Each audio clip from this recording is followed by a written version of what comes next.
Let's get a little stream going here tonight. All right, for net chat. All right, looks like we are live.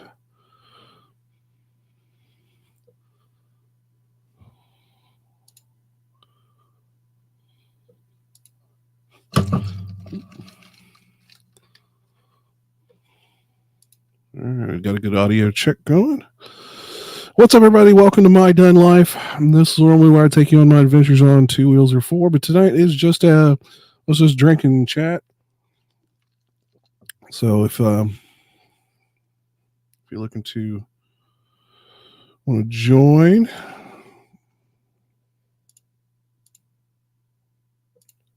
let's get you.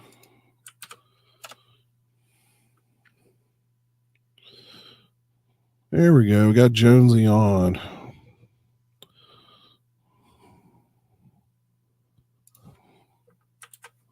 There we go. All right, we got the link in the.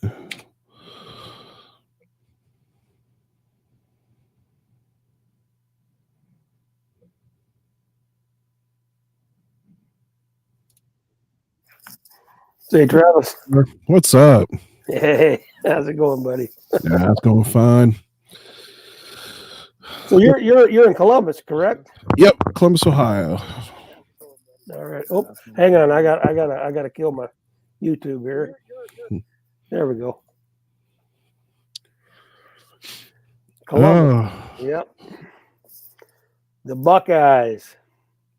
Yeah, you can't live in Ohio and not be a fan of Buckeyes because I know I'm not a fan, but I don't live there, so yeah, I'll give the Buckeyes one thing: at least they win a lot of games. You know what I mean? You're damn right they do. Oh, absolutely.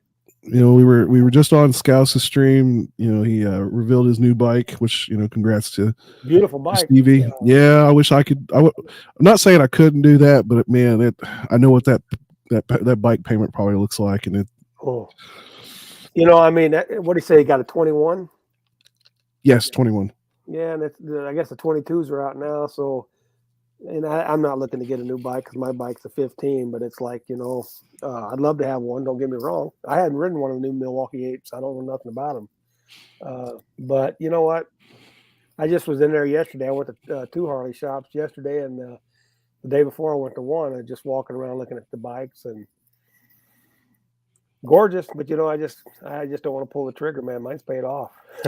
And that's the thing. I paid cash for the Sporty. I paid cash for the Dyna, and I don't own a whole lot of things as far as that isn't tied up in a loan. It's just not another thing I want tied up in a loan. So. Right, absolutely. So yeah, but I don't blame him. I mean, he's retiring like another month or so, I think, right? Another couple months, something like that. I think March, 1st of March. So yeah, it's kind of his retirement package. Yeah. But yeah, hopefully he didn't really say kind of how he made out on the Sporty, but I almost bet he made pretty close to even, if not a little more, on that Sporty. Yeah, I suppose. I mean, I'm not I just I rode one for a little while. Of course, I'm too big, and I mean, as far as fat and all this other shit to ride, and it just wasn't comfortable for me at all, none whatsoever. I rode mine for 7 years. I literally just turned 40 here in December. Mm-hmm. I'm trying to get a hold of Grant, get him to come over. But that might be. I'm sure quite a few of those guys will probably go over to the. Probably, but that's all right. Yeah. But yeah, I mean, I was looking real hard when I bought the Dyna. The Dyna was kind of on my top list, but I was looking pretty hard at like an old Road King, and I'll be honest, I wasn't expecting the wife really wanting to ride. You know, she rode every once in a while on the sporty, but obviously it wasn't that comfortable. Right, right. You know, I Yeah. joke about my balls being on the tank, and it really was. I mean, and I'm a bigger guy. She's a bigger girl. I mean, I'm like 250, Hmm. you know, and I'm like 5'10. Yeah. I'm shorter and fatter than that. So, but I'm And working on my weight right now. So I'm getting back into diet mode again as far as I'm trying something different. And last year? I think it was last year I lost. My goal was I wanted to lose right at 100 pounds. And of course, the doctor tells me, I need to get down to like 180. It's like, fuck, I've been down there. It's like, dude, I look like I'm dead. I've been 180 pounds since I was 10. There you go. You So, know, that was between like 10 and 14. I was at mhm, 170 to 180 pounds, you know, and I was working out, playing football and all that back then. So, right. But um, I'm just working on my weight now, and I'm hoping by August, uh, which I don't really care, but as far as that's just my goal, um, I'm down to pretty close to where I want to be. But I've been watching what I've been eating now, and all that good stuff, and well, I'll tell you, my wife, she recently got officially diagnosed with diabetes, and it's a mild type, so it's not that right. as big of a deal. But she's always had high blood pressure, but she started doing kind of that keto where she's really watching Hmm. the carb numbers. Hmm. Man, she's lost like 20 pounds. Well, see, I did Weight Watchers a couple years. Well, like I said, it's been about last time, and I did good. I lost, like I said, 68 pounds in probably 7 months, 6 months, maybe something like that. But then we went to Sturgis, and then you know how when you go on vacations and travel, you're going to eat, you're going to drink, you're going to, you don't know. My And it, problem is I'm a bread and pasta guy. Like that's my problem. And don't be wrong. Like I'm trying to do. Like I'm watching a little more of my calories, trying to keep that under control. Because I can on a bad day I could throw 6,000 calories. You know, especially to get a big old double cheeseburger and a fry and a milkshake. You know. right, absolutely. Well, I'm keeping up with all that stuff now. I'm doing a kind of a fasting thing is what they call it, and I'm doing that, and I get to eat from 10 o'clock in the morning till 8 o'clock at night. But I drink a lot of water, and that was my whole problem. I never drink enough water. I Same didn't problem. drink any water. I'm a bad soda. I was real bad about pop and soda and stuff, or Yeah, however you want to call it, because depending on what side of the country pop. you're at, No, I could go either way. So well, I'm originally from Arkansas, so they used to call it just Coke down there. yeah, it's just Coke. But Yeah, then when I moved to Arizona and then up to Iowa, it was all pop. So, but yeah. Ohio, it depends on what. Like, if you go north, it's more pop. You go south, it's more soda. You know, it is what it is. I just I've been watching my calories do here lately, and I started it last week, and I think I lost 4 pounds already. So it's like, well, it's working, and I don't know how diets work. It's like you're going to have your plateau where you're not going to lose nothing one week. So don't get discouraged because we Yeah. all do. And it's like, yeah. But I'm just pissed off because I had to buy another pair of jeans because I gave my other ones away. It's like, God damn it, I'm losing weight now. I'm mad. Oh, well, I had kind of the opposite problem. I had about a little over 2 years span where I kind of gained the 50 pounds. I was normally floating right around that 200 mark, and then I kind of ballooned to 250. And in a very short period of time, I went from a 36 to a 38 to pretty much a 40. And I'm kind of like in between. Like 38s are kind of tight, 40s are a little loose. Like I have to wear a belt with that. Dude, I'd love to have them motherfuckers. Yeah, I got a friend that lives with me, and that poor guy. I mean, he's probably 100 pounds or more heavier than I am, but he's on dialysis. Like he can't get around very well. Well, that was my whole deal. I mean, of course, I had bad knees. I did construction my whole life, and I had both my knees replaced, and I should have done it 20 years ago. I wish I would have done it 20 years ago. Right. But and when I lost that 68 pounds, God, that was a huge difference, man. I felt so good, just go, and then just started gaining it back. And it's like, And COVID hasn't helped. I mean, right. I've had a gym membership that I haven't used in 2 years. But yeah, But now you're not, like you said, you're not too far from McStash, dude, I live 15 minutes from and then Jason. Tommy G and them. They can't be that far from you, really. Because I think they're Western Pennsylvania or Yeah, something. Yeah, so they're. yeah. I haven't had a chance to meet up with them. Like I was gonna go to VAM 21, and literally I had Going this bike. year? I'm hoping to, but there's a couple of events like I'm trying to play the like which one do I really want to go to? It's kind of because you got VAM, then you got the Five Dirty Bikers meetup, and then you got Sturgis, and I'm like Now I'm five Dirty's going to be in Missouri, right? Uranus. Hey man, if you go to that, because I'm not that far from there, and I'd love to go back to that. So I'm going to try to do that. I was looking real hard at it. I'd love to do Sturgis. I just don't know if I can afford to. That's really the going to be the factor. You know, I don't know how you are. I'm not a camper. I mean, I'm just not going to camp. I mean, I know it's cheaper that way, but the wives are going with us. My brother from Maryland's coming, and we all get a motel. We stay in the same motel we've stayed in for quite a few years now. Yeah, and I was playing I've been also playing the whole like, do we trailer the bike out? Do we ride? So there's gonna be a lot of factors of how that plays out, Right. and I won't say that I haven't camped or that I won't camp. Mm-hmm. I don't know if I'd want to do Sturgis camping that long in the Yeah. summer. I tell you what, you ought to shoot old Tommy G a message. They're staying in a cabin in Custer, right outside of Custer. Mm. They got a pretty good deal on that cabin.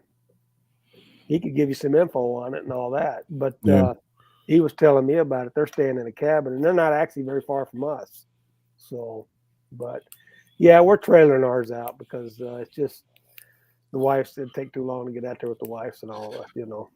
Yeah, and that's honestly that's part of my problem now. My son, who I say has just become an adult, but he's turning 20 this year. But he just graduated last May, and I bought him a Chevy pickup truck that we've been working on and I've been fixing up, and literally like redone an entire suspension, most of the drive line, did a bunch of stuff to it. Thankfully, I bought it really cheap. Like I bought it for like $900. There you go. And what year is it? It's a 98 C1500 extended cab. There you go. Hell yeah. It's only got the 5.0, but it pulls fine. I mean, we've actually a buddy of his is borrowed it and pulled a car trailer with it. Right. In fact, I think I got a picture on my Instagram where I loaded it up with a bunch of shit in the back, and it was squatting that day. But yeah, the only thing left is I got to get the alignment done, and right now the steering wheel is all cockeyed because we redid the entire front suspension, power steering box, the whole. Those are I had a 98 Z71 with the third door on it Yep, that's what this has. And I tell you what, wish I still had that truck. But I had an 86 Silverado. I wished I still had that truck. Yeah, those go pretty good money these days too. Yeah, when you find one that's fixed up or that's still in good shape. And that's the hard part. Yeah, and down there where my dad lives, down in Arkansas, there's a couple buddies of mine. I see them cruising around, and they got the stock 1985, 86, 87, 88. It's like, oh man, and they're gorgeous. They don't have the salt down there. That's what right. Yeah, that's right. That's right. Unfortunately, we got that shit up here. So yeah, so do we, and it just destroys vehicles up here. It's why we don't own them for. The last time we came, we went to North Carolina last year. Well, I talked to you guys. You guys was having a meetup or a car show or some kind of thing, and I was in Chillicothe. Yeah, I was. Yeah, that's right. Yeah.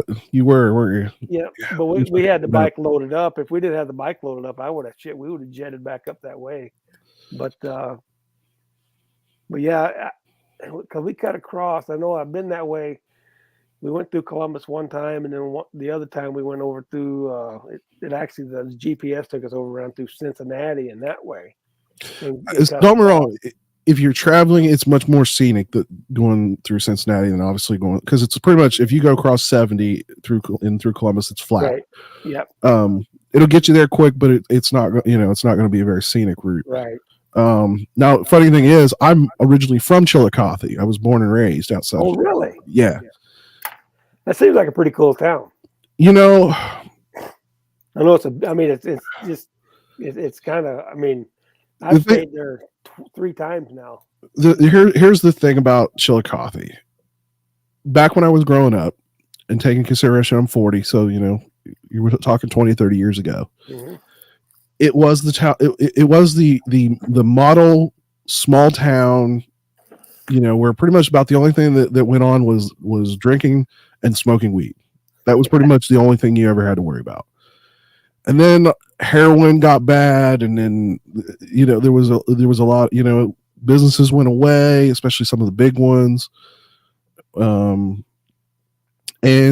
all that stuff just made really turn that whole town upside down. Well, I'm trying to think. We stayed right off the 4-lane there. I can't remember what highway number is that runs 35. Is it 35 that runs takes us over into West Virginia? Well, there's south, I guess heading south. If you're heading south, I think it would be either 50 or 35. If you go towards Portsmouth, it would be 35. If you go towards like Athens, towards West Virginia, then it would be 50 from there. Okay, and but I know that me and my father-in-law stayed there the first time, and I'm trying to think. It seems like it would be off to the west side of the highway there. It seemed like there's did there used to be a Harley shop there? There did. But there's not now, right? There's not. Because I know when I punched it in up on the GPS, it said, and then we rode over around to where it was supposed to be, and there wasn't nothing there. Yeah, it used to be off of what technically would be Main Street, but it's on side of the southwest side of. Yep. There you go, southwest side. Yeah. It's a tractor mower place now. I think it is. Is there like a power plant or something out there on the west side, or some big factory or something out there? It's a paper plant. It used to be called. If you know who Mead it used to be. Yep. That used to be that's who used to own it was Mead, and that was one of the big businesses that has kind of come and gone. It's went through several different names, and but there for many years during the 80s. I mean, there was that which obviously made a lot of like school paper and stuff like that, which obviously was big business back in the day. Right. We used to have there was Wherever Pot and Pan. My dad worked there back in the 80s. Oh yeah. Kenworth is still there on the north side of Chillicothe, but they don't quite produce what they used to, but they still produce quite a bit of their fleet out of Chillicothe. In fact, the Smokey and the Bandit truck was built in Chillicothe. The semi from Smokey and the Bandit was built in Chillicothe. Huh, that's cool. But yeah, like I said, the John Mellencamp, small town. Yep. In fact, they got him one year to come to the fair and actually play there because really. And like I said, it used to be that town. Like everybody knows everybody's name. If they don't know your name, that if you say your last name, they probably know your family. How big is that town as far as population wise? I mean, just a rough guess. I mean, we didn't go, like I said, we just stayed right there at the main drag, but I wouldn't have a clue. But it looked like a pretty cool little town. Yeah, and it's always had some pretty cool little things. Yeah, it's only from 2019. It was 22,000 people. Oh, okay. So it's a fairly good sized town then. Yeah, I mean, it's spread out. The thing is about Chillicothe, you can travel 50, 60 miles and still be in Chillicothe. Gotcha. So it is very, very spread out. But yeah, it's had there was that big where where like 7 girls all went missing in the course of a few years. It made big news, and Oh, really? they did a big documentary on Discovery or something like that a few years back. So it's gotten a bad rap for many different reasons. And Well, they used to have, and a buddy of mine used to go to the, what was the big rally they had there? so yeah, the Easy Rider Rodeo used to be every year. This was the first year I've missed in quite a while, and ended up being the last one in Chillicothe, which actually kind of pissed me off because the sheriff's department basically said we're not going to police it anymore, and the fairgrounds basically said, well, if the local police isn't going to do their thing, then we're not going to do it. Oh, really? And the fairground was built on rodeo money. I mean, that brought millions of dollars to the community. There's right. I mean, you figure at least 150,000 people a year would come to that event. And let me tell you, anything went at that party. Like, that's what my buddy said. He was from Michigan, and he went to it every year. And he's an older guy. I say older. Hell, I don't think he's as old as I am. He might be, because I'm right at 60. So, but 59. So I'm close. Yeah. But he said he went every year. He said it was a great time. Yeah, it was a wild party, and that's what he said. The front section was a little more subdued, but you went back in the campground area, which most people did. Right. Pretty much, as long as you weren't hurting anybody, nobody cared what you did. You know what I mean? And there was a lot of drinking, a lot of people walking around butt stark naked, girls. That's what he was saying. I mean, I joked there was titties of all kinds. There was big titties, little titties, saggy titties, fake titties. I mean, all kinds of titties. In fact, there's one story. It was funny. I think the last live stream I did with Scouse, we kind of did like a little back party, and I told the actual story from the last year that I was there. And unfortunately it's so bad I can't tell it on stream because it's that bad. Like, yeah. If I ever get to meet face to face or get to talk privately, I'll tell you that story. It's pretty raunchy. Oh yeah, absolutely. Yeah, hell yeah. Yeah, that's what my buddy was telling me. He said it got pretty crazy, and just like you said, pretty much everything went. Yeah. And I mean, I've seen girls doing things to guys in anywhere and everywhere. Hey, I got to tell you, stripper poles. We used to go to NASCAR races all the time in Chicago, and I went there from day one when the first year they had it for probably about the first 5 or 6 years, and then quit going, and I started going back. But the first couple years we was there, I mean, it was pretty wild. And talking about that, and you know, when they first had it, it seemed like it was in June, I think, hotter than fuck. Yeah. And they had all the porta potties out there, you know, and guys and gals was going in there, and it's like, you got to be kidding me, really? Okay, I got to tell you the porta potty story. So I'm going to tell this from a third person because I was this happened apparently, because normally I would go down like on a Friday night and I would usually leave Sunday morning, but the rodeo normally would go until Monday, and then everybody would clear out on Monday. Actually, it would start Wednesday, but I would go down Friday. But anyway, so this was after I had left a few years ago, and my stepdad apparently was piss ass drunk, like he couldn't see straight drunk, but obviously had to take a piss. So he went into a porta-john. Somehow, some way, he tipped over with that porta potty john. Oh no! He was blue from head to tail, and you can imagine the kind of smell that was coming from him. So, and we kind of jokingly refer to my stepfather now as Papa Smurf. He still doesn't quite like that because there you go. When he told me this story, dude, I was literally couldn't breathe. I was laughing so hard when he was telling me. Him and my cousin were telling this story, but yeah, he had totally tipped this thing over on its side, and literally just blue shit was everywhere, along with every other increment, excremus that comes from those kind of porta potties.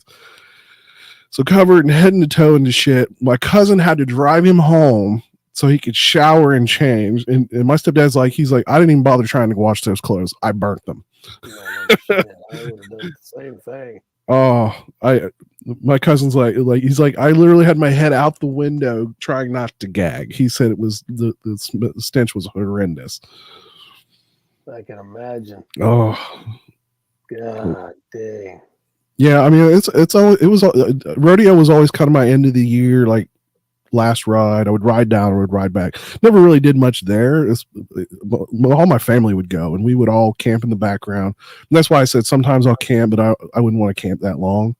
Right. I'm not Sturgis, and I would normally just I would bring a tent, pitch a tent with an air mattress, and I'd get shit faced drunk on moonshine and crawl my happy ass in my tent and go to sleep. Yeah, that's why we stay over in Custer. I mean, we have a good time, and we drink our shit and do this and that. We just, I don't know, we just have a good time, and but we're out there mostly for the ride. I mean, that's why I want to go. We go out there, and that's because, like I said, we stay out there the whole week afterwards, and we met a lot of the locals, and we just had a good time that way, and. But I got some buddies from Texas that come that they're going down they go down during the whole rally. The first year they went down there 3 or 4 days before and then stayed I think they left like on a Wednesday. But now this year they're going down there for the whole rally, and they stay at Full Throttles where they stay. It's not cheap. No, that's just us in a motel for that. We're looking at $1,300 just for the 10 days we're going to be there, just for the motel. That's really not bad. That's a pretty good price. It really is. Yeah. I mean, he treats us pretty good. And like I said, we've been going there. It's a mom and pop motel. It's really a clean motel. It's an old motel, but it's really a clean motel. That's important. Like, I don't mind saying an old one, but cleanliness, man. I've been in some late model hotels, like open barely 3 years, that were dirty. Like, oh yeah, the hair on the floor. Like, I can't understand that. And they got a place where you can park your bikes underneath an overhang, a big that's nice. Big over deck. All the bikes can park in there, and then of course we got our vehicle there, so you get your assigned parking spot right in front of your room with your vehicle, and then he comes out every morning and puts towels on everybody's bikes to wipe your bikes down. Then you got a place you can wash your bikes in the afternoon if you want. Yeah, that's nice. You got an indoor swimming pool.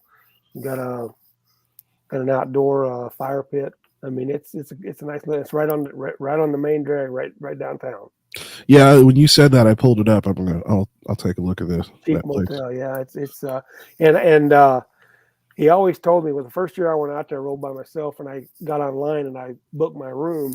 And then he told me, he said, anytime you're coming out here, he says, call me direct. He said, it saves you about, you don't have to go through the booking agent, Right. It saves you money. And I got to know them. Their name's Bruce and Nancy, the people that own it, and they're just super nice people. That's cool. It's always better when you know the people that are running it. And he knows who we are, and all that. So he's just super nice people. So they take care of us. Yeah, that's awesome. And I don't blame you for going to a place like that where you're. And that's the thing. Like Iowa, and I don't blame Iowa Hog Rider. I don't know why I can't ever say his name without saying it slowly. It's hard.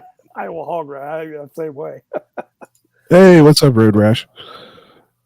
But yeah, I like I said, I've looked at the toy haulers and I'm thinking, man, even for a small one, and I'm talking like. Something I found on the web. According to Autoblog.com, toy hauler. A toy hauler. That's my iPad.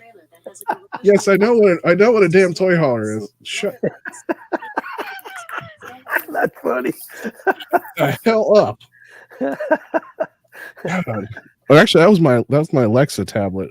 Was Alexa or Siri? Yeah, I have both. So it's like I pull my iPad and it's like, it's not my iPad, and I was like, oh, it's my Android tablet. Jesus. My brother-in-law's got a toy hauler right now. He bought I think he said he bought it brand new. He's never used it. Never used it. It's just sitting there. But it's like 18 or 20 feet. I mean, you're still talking $30,000 to $45,000. They're expensive.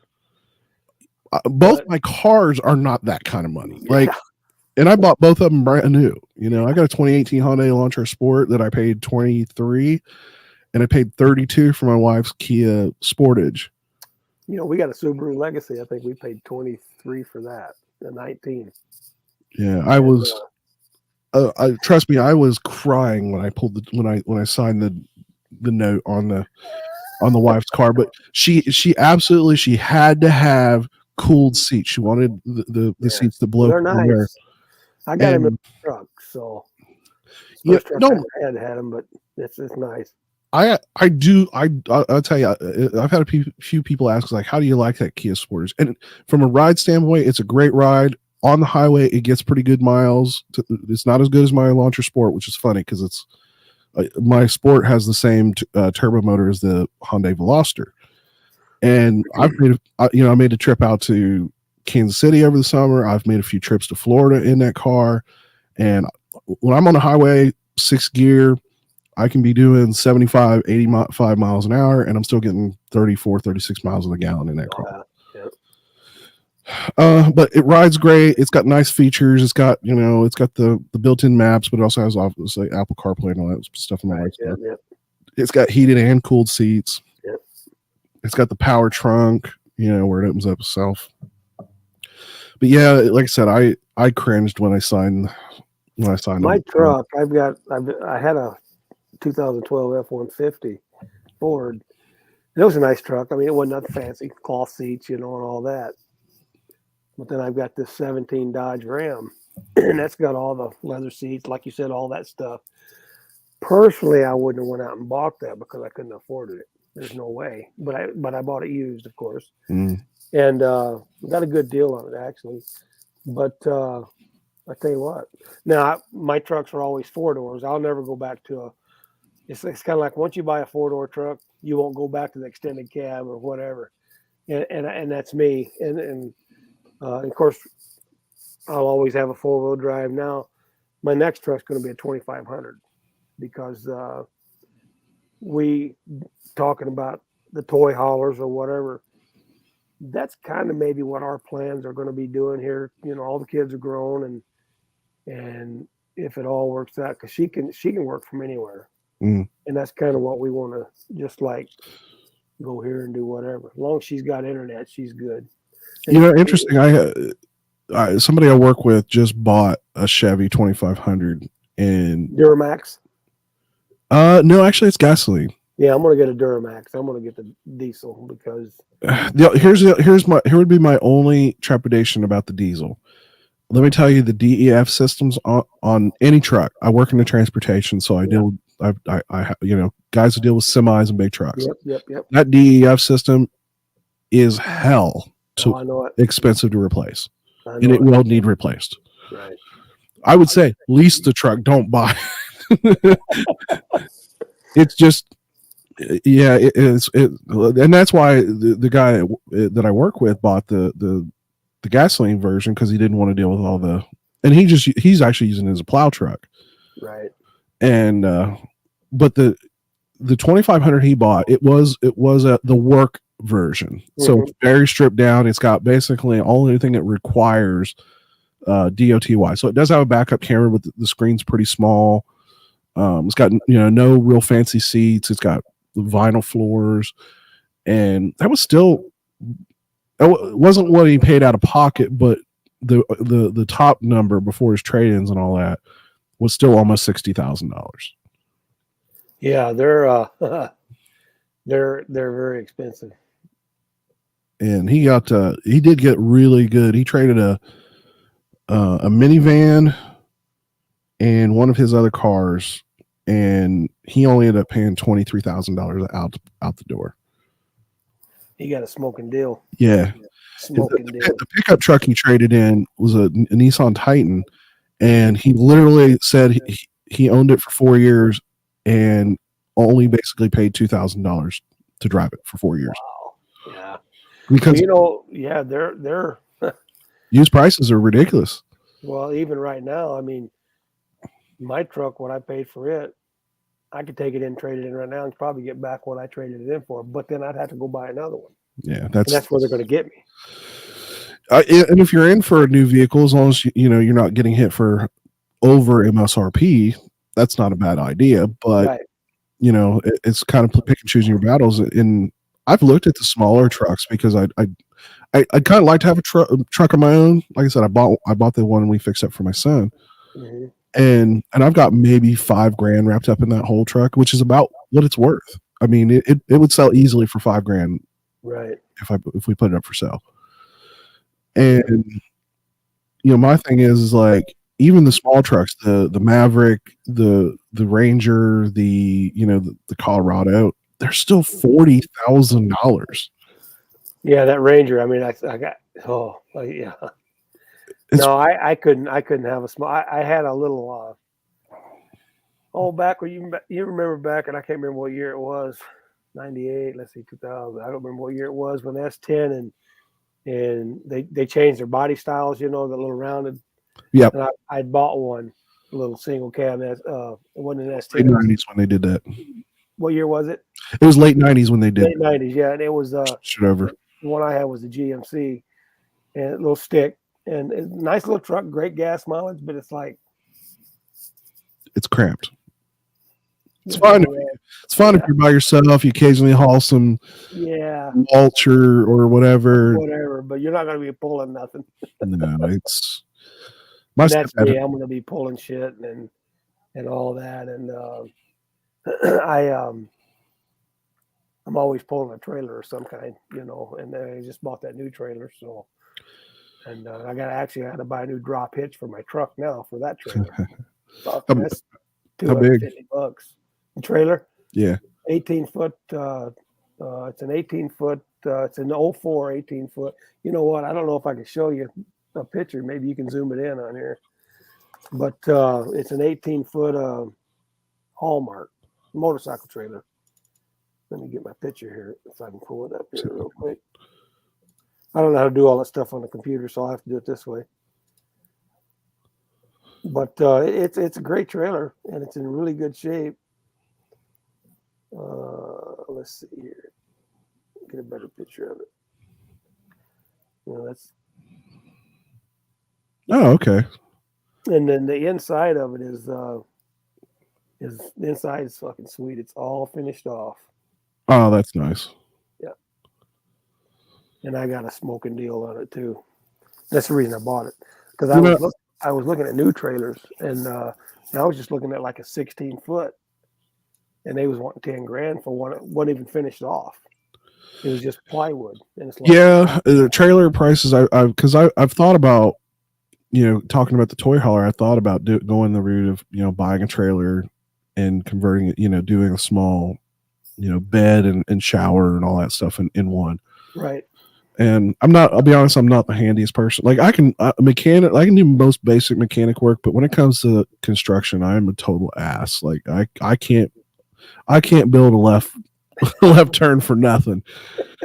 And so we did in the early days of owning the house that we have, like, I tried to do flooring and stuff like that. And I cannot do it with any professionalism whatsoever.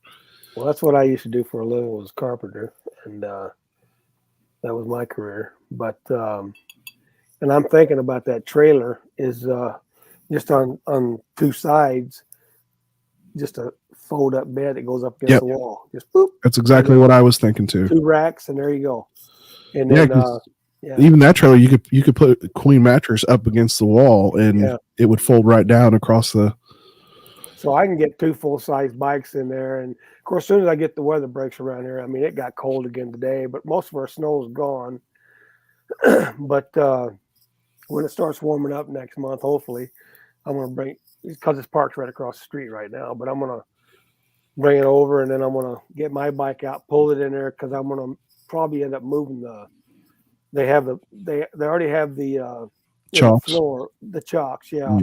I mean, they just pull out and put up in the rack, but I'm probably going to end up moving up a little closer, because they got them back quite a ways, but I got to make room for 2 full-size bikes, and then my wife's Can-Am Spider.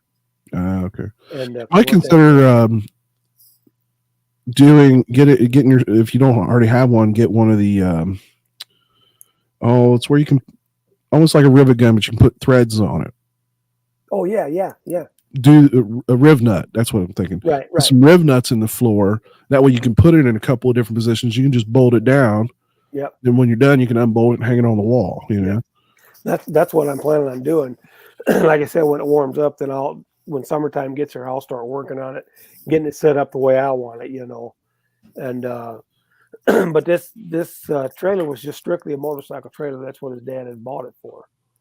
And it's got diamond plate floors. Like I said, it's all finished off, and it's, like I said, an 04, but I got it for $3,000. Wow. I stole it.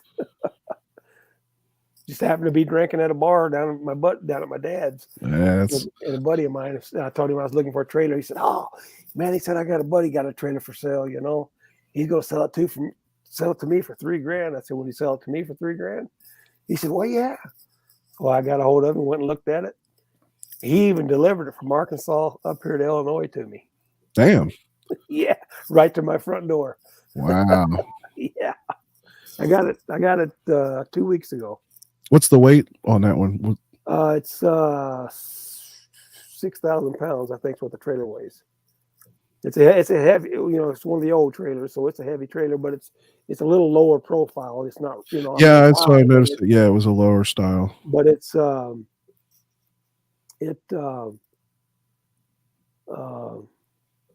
I hooked it up to my truck, but I just got to get a hitch that drops down, because my truck is, like I said, it's a half ton, but it still sets up pretty high. So I got to get a hitch that drops, because you got to run them trailers level. If you don't, Right. Yeah. You don't want to run them. Yeah. Because you'll tear up the tail of it. Every bit of it. I had a buddy do that once. It's like, oh, we're only going like 50 miles, and then by the time they got there, he had totally destroyed the. Oh, yeah. And it was a ramp door like that, so he literally had destroyed the hinge. Oh no! Yeah. And I want to say he spent like $2,000 getting that, because they had to rebuild that whole structure. Oh, yeah, I can imagine. Yeah. And he just. It wasn't like I asked him. I said, "Didn't you hear it make noise?" Like, nope. I had the radio blaring. I was going 70 miles an hour, hitting every bump down the highway. Didn't see those sparks flying. No. Yeah, it's funny you talk about that. And like I said, I work in transportation. I had this driver once. We literally got a call from, and I don't even remember what state it was, but it was a state highway patrol in some state, right? It's like this driver. He's like, I literally had to. He's like, I got beside him, was flashing my lights. He wouldn't pull over. He's like, I literally had to cut him off to make him pull over. Really? The reason he was pulling him over is because tucked under the rear axles of the trailer was a giant boulder, probably this big around.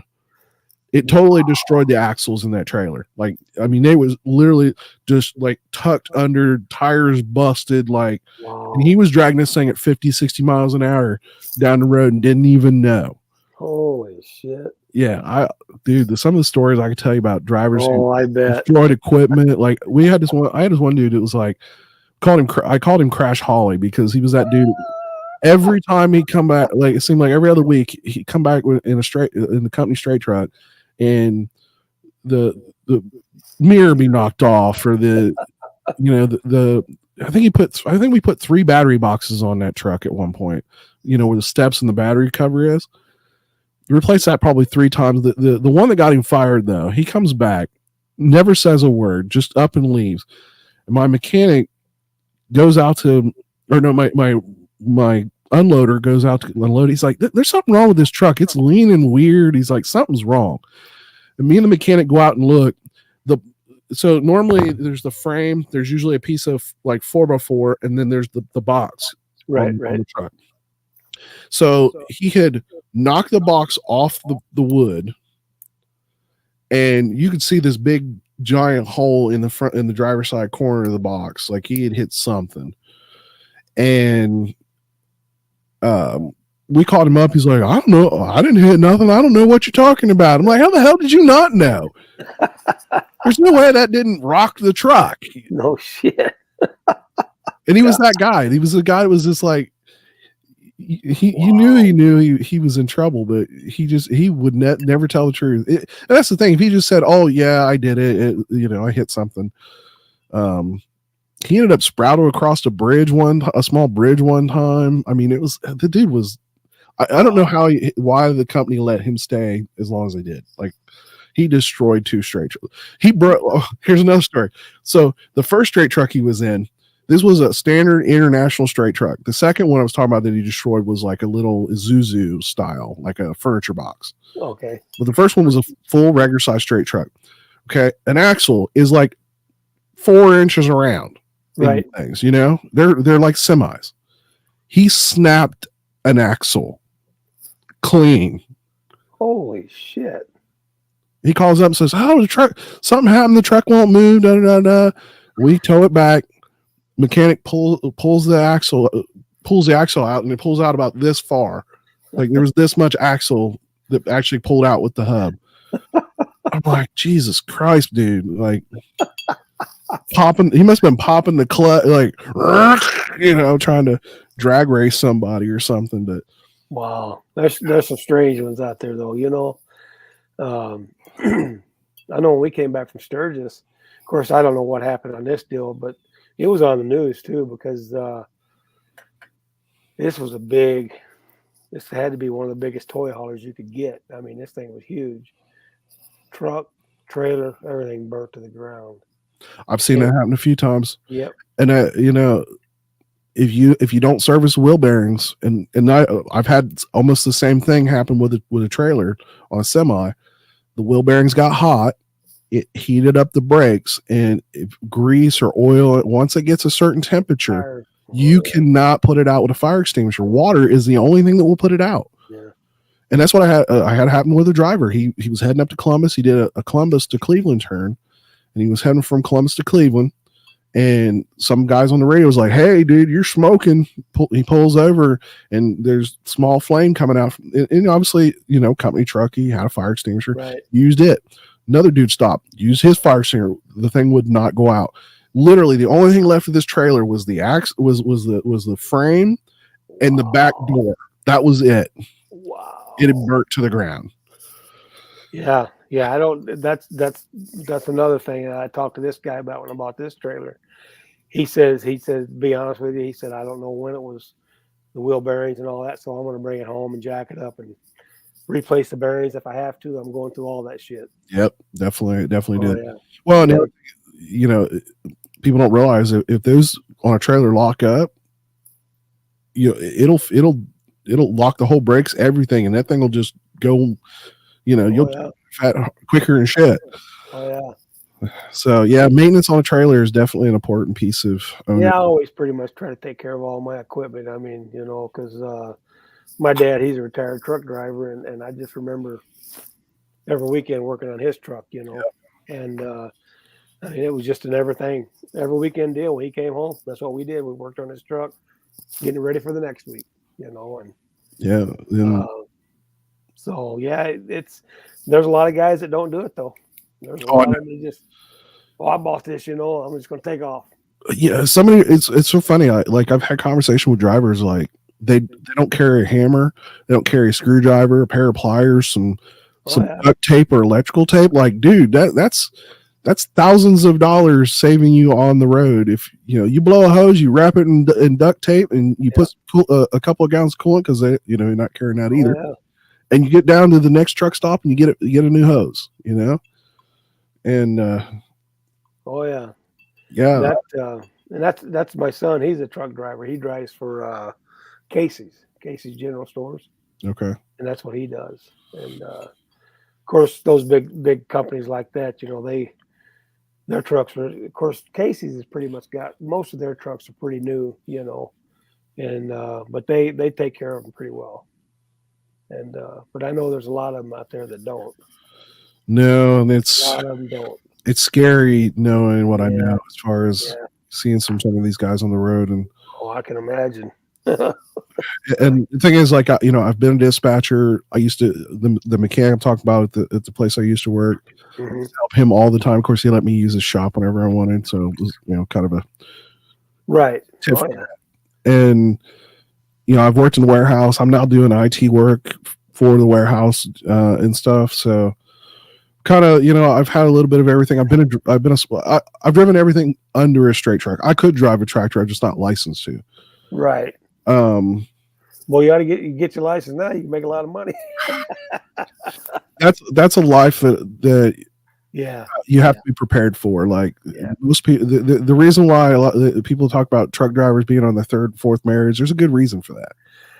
My dad, of course, my mother pretty much raised us kids, but he was home there. Well, we was all pretty much grown then, but now, like my son, he'll leave the way his schedule works right now until he gets his new one, because they switch every 6 months. Mm.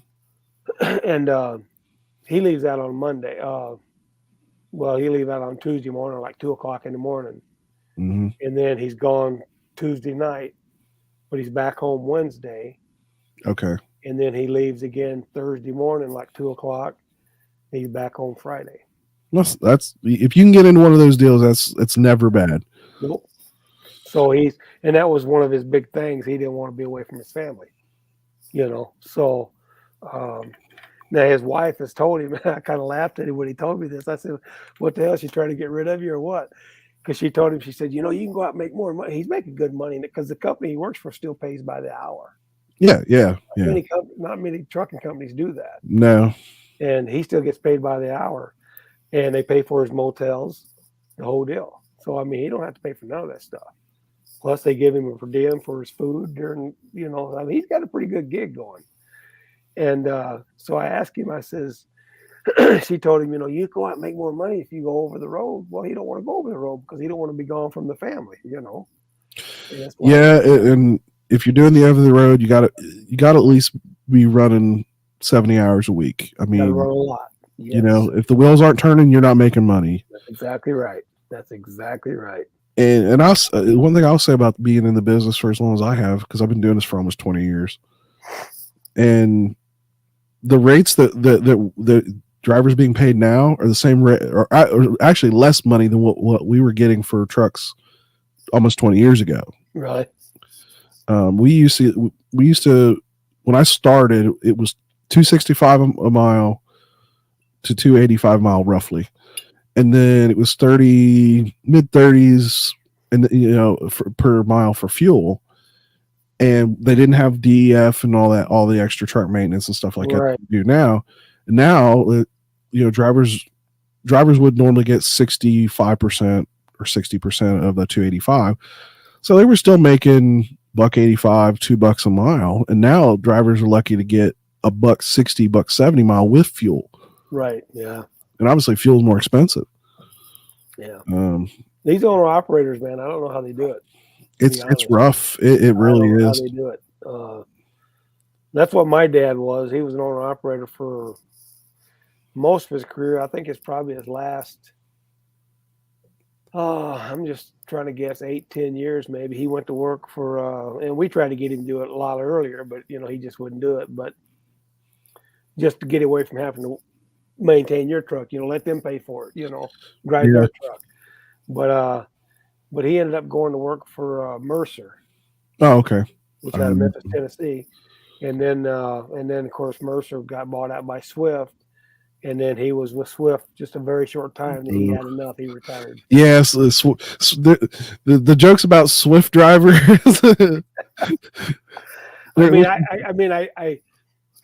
I hear all kinds of stuff. I mean, they're big supporters of the military and all that, but it sounds to me like they got some really idiot drivers. Yeah, they'll take in like that. Swift is a company because most companies, they want you to have 1 to 2 years of at least experience on the road.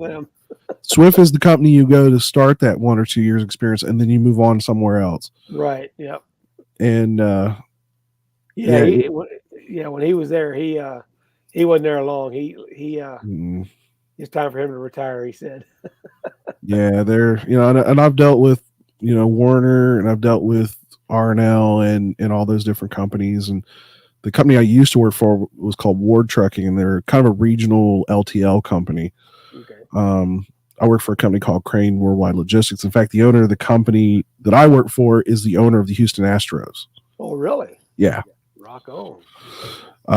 We used to have the Harley Davidson account. We used to deliver all the Harley Davidsons to the dealers.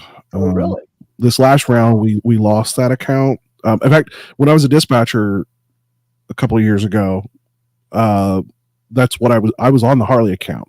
So that's why occasionally I would make certain comments because I know certain things that was going on. There You ever go. notice that? I would make Oh, certain yeah. comments. That's why, because I usually knew what was You going was on. up front, you knew what was going on. I would see the bikes before they hit the dealer because they would be sitting in my warehouse. There you go. Hell yeah. So I had a bit of an insight. In fact, I have a piece of information about the live wire that I've been sitting on for a while. And one of these days, I'm like, the only thing I'm a little concerned with, nobody's been able to. I know I signed an NDA when I started that business when I was working in that part because I had to, but I don't remember how long that NDA was how long it was. So I've been real leery about releasing that info, but it's going to be, people are going to really find some hilarious points to it whenever that does release. Yeah, I haven't. That's one thing. I know a lot of guys go out and they do these demo rides, and I haven't done it. And there's a lot of bikes I'd like to ride. Like I said, I haven't ridden any one of the new M8 motors. None of them. I don't know nothing about them. I still 103 is all I got, and don't know if I ever will. I'm not. Well, I don't know. It's hard for me to. It's hard for me to get out and because I lose my train of thought so quick. As far as I need a piece of paper to read something off of. You know what I mean? As far as you got to kind of plan that out. These guys, I mean, they sit there and talk this shit all the time. It's like, fuck. I wish I could do that, but I'm somewhere in between. My problem is I do a lot of ums and hums and trying to edit all that out is kind of a pain in the ass. And I haven't done a video in a long time on my computer, and I was down at my dad's here a while back because I've got some video that I was kind of looking through, and I thought about it. I got on my computer. It's like, well, because I just use iMovies, all I use, because I don't pay for nothing as far as like that because I'm not that good at it. You know what I mean? Right. And I'm not real computer savvy, and but it's like I got on my dad's. I'm sitting there like, fuck, I can't remember how to do this because I haven't done it in so long. Yeah, I go the cheap route too. I use a program called HitFilm Express. It's totally free and it does pretty much 99.9% of anything you'd ever want to do, especially in the motovlog stuff.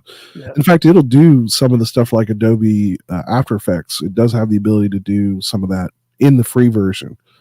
Really, the paid version, the extras you get are like extra transitions. You get some more extra effects stuff that you can add. Right. There are some extra audio tools and color grading that you can upgrade to. But you can even buy some of that piecemeal, and if you catch them during when they're having one of their big sales, which I've done a couple of times, I've got maybe $60 in the whole thing, and it does more than I could ever want. Right, there you go. Yeah, and like I said, I just I'm going to try to work on it more this summer. I got my. Of course, I'm the guy. I hate wearing a full face helmet. I just hate it. I just hate it. I'm just claustrophobic. It took me a little while to get into that mindset. I've got a modular. I do too. And I've got everything in there, and so I'm going to try to talk more this year if I do do some videos and stuff like that. But it's like, God, I don't know. Because usually I'll sit there and jack with it, and I'm just put music in it. You know what? And there's plenty of times where, like, if you look at some of my early stuff, a lot of it was all like I used to use it more of like a dash cam helmet, and then I kind of turned it into a motovlog. And most of my first videos was either voiceover or just music. I mean, there's nothing wrong with that. Sometimes it's just nice to sit and enjoy the ride, Oh, and that's the big reason I do my videos anyway, because a lot of the family don't get to go with a lot of friends. And I've been to a lot of places, and they always tell me, man, I'm glad you get to go to those places because I get to see what it looks like, because they know they'll never get to go, and I've been to a lot of places, but Last year I didn't do too much. I Didn't do too much riding, hardly any last summer. Yeah, we had such a wet beginning to the season, and then I was still working on the bike, so I was still pretty leery of it, and that it was kind of driving me crazy with the wife because she was like, "When are we getting the bike?" Which is so weird. Like I said, as soon as I got that bike, she was like, "When are we going? When are we going?" And she was never that person. Like it was so many years before she even got on the bike. Like she's only got on it in the last couple of years. Yeah. And all she ever did was complain about being on the Sporty because, like I said, it's we talked about it on Stevie's stream. It's being on a Sporty. It's a solo young guy's bike. That's what it really is. Right. And I started with, and that was the thing with the Dyna. I started adding, added a bigger seat. I added a bigger sissy bar. I put the bigger backrest on it, and she just absolutely loves it. The only complaint she's had is the heat from her right leg. Right. And I wrapped the exhaust, which helps some. And then I'm going to try to get some mini floorboards to put back there to kind of help block some of the heat. There you go. Yeah. And road rash. He knows all about that the sporty life. Yeah. You got somebody in the comments over here? Yeah, road rash. He's been in and out. You've been looking. Yeah, he's been out in and out. But yeah, he I want to say he's somewhere in the British Columbia. I know he's in Canada somewhere. There. I'll be damned. I didn't know he was over there. So. Yeah, he popped in for a minute. Oh, shit. But yeah, he's a good guy. I sent him a Route 66 hat, and I think I sent him a world record challenge coin I had for the Harley ride with Adam Sandoval. And, yeah. I sent him one of those challenge coins and stuff over at Australia. I want to get out to his campground. I want a chance to. Cool place. I got a bunch of buddies down there in Paris that I met actually when I went down there for the world record run. I went down there both times, and I met some friends down there, and now when I go down there, that's where I stay. I stay with them guys. One guy, he lives out of town about 15 miles, I think, south of Paris, and he's got a big spread, if you know what I mean. Right. And he's super, him and his wife, and they got a big 5-bedroom house, and it's like anytime I want to go, Matter of fact, I'm supposed to go down there next month, but I don't know if I'm gonna make it or not. Yeah, I wish I'd say I was a little more well traveled, but I grew up pretty poor as a kid, and so it's only in my later years of me and the wife have finally got to the point where the kids are old enough we can leave them home, and which my daughter just turned 18, and oh my God, it's a scary time. Get ready. She's supposed to get her first tattoo on Saturday. I'm oh boy, it don't get no better. No, it doesn't.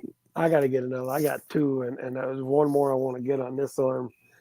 I want to get the American Eagle with big American flag behind it. I'm not a fan of needles. I've never been. Well, I'm not either. But in the same boat, like I've always kind of wanted a tattoo, but I just can't. I can't pick the tattoo. Like it's either going to be something like super biker, or it's going to be something super nerdy. You can see that right there. Let me put you on the main screen. Zoom it in, or however you do it. Solo. There you are. Oh, okay. Route 66. Yeah, and I got the date on it, 2016, the first time I did it with my father-in-law. And just a motorcycle and with the Route 66 on it. Yeah, there's some nice work on that. The lines are nice. Yeah. And then and I just got a deer skull with the rack on it up here, like a European up here on this shoulder. But I want to get like I said,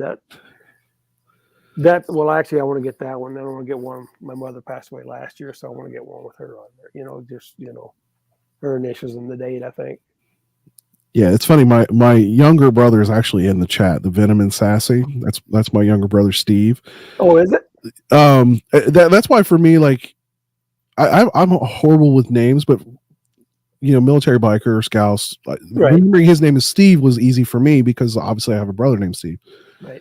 And he's talking about here in chat. He's like, yeah. He said Travis is a puss, and he's like, I have 6 tattoos. You want to talk about puss? When you stuff here. Yeah, the thing is too, like he's a year and a half younger than me, and he's been bald since like late teens. Like he's been balder than you are. Yeah, and so he goes around. He's got the goatee and the shaved head, but his wife absolutely will not let him own a bike. Like I've been trying to Really? talk him. Yeah, she absolutely will not let him own a bike. But trying for years, I keep bringing it up, and he's like, "Dude, keep screaming at me every time you bring it up."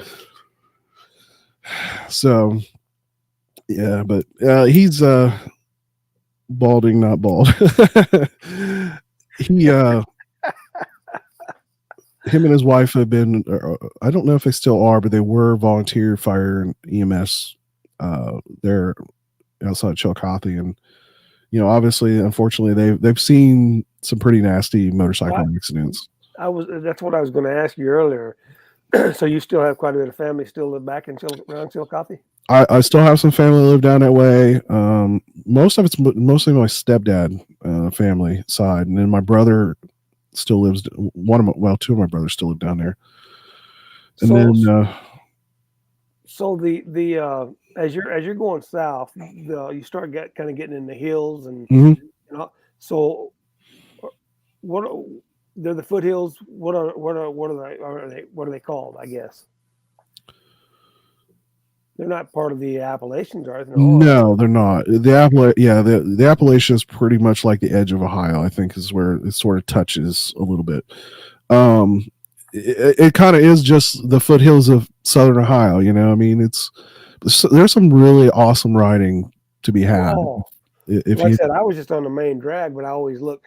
Like when I go down to my dad's down in Arkansas, and then, excuse me, I'll be coming back through Missouri, and I'll see a road. I'm going to take off on that road. It's like I'm getting my motorcycle down there. This is fucking sweet. Yeah, if you ever make it out this way again, and you're going to be out for a few days, let me know. Let me and Jason know, because we'll definitely plan a ride. In fact, there's one road. It's called the Triple Nickel. It's Highway 555. 555. Yep. It's pretty much kind of like our Tail of a Dragon. I did that this summer with Jason or Mr. McStash. Yeah. And I found the limitations of my bike. I found out where my bike was. The exhaust had been twisted, so the bracket that goes between the two mufflers was pointed down where it's supposed to be tucked up. So that was a problem, and I was scraping it all over the place. Mm-hmm. In fact, it kind of got scary on the right-hand turn, because at one point, and it was a slow turn, but the bike almost like went like this. I mean, it like the ass end literally started to pull me to the right. Huh. And I don't know why this fucking won't let me get over and comment. Yeah, it would know. Well, that consists of work and home life. Yeah, he does. Him and his wife. In fact, his wife streams on Twitch. He does do a lot of camping and fishing. Does he? And there's plenty of places to do that all around in Southern Ohio. But I mean, you can go south of Chillicothe. There's a lot. Highway 50. I mean, a lot of people talk about US 50 going from coast to coast. I've been on it out in Nevada. But the loneliest road. Yeah, I mean, but US 50 around that Southern Ohio mark, man, there's some great riding. I would actually, to be honest with you, I'd love to take it from. I don't. Where does it start? It starts out in. I can't remember where. I can't, but I would like to ride it all the way across, because it's a beautiful, beautiful ride. Yeah, I'd have to look here real quick. See, I don't know where it actually starts. Yeah, I know US 50 basically goes roughly coast to coast. Yep. But yeah, like I said, US 50 in Southern Ohio is really nice. West Virginia, obviously, you start getting into those. The hilly region of West Virginia is great. We've got a lot. If you're a camper, there's lots of state parks that you can park your camper at and ride. Tar Hollows in Southern Ohio is a really nice ride out that way at 327. Another one I would recommend is Oh, it's on the tip of my tongue. I hate when I do that. I do that all the time. I do that in a video, and that pisses me off. Like Yeah. I start to have a thought, and then it just all goes away. It's like I know it's down towards like Nelsonville. Gosh, why is my brain just not functioning?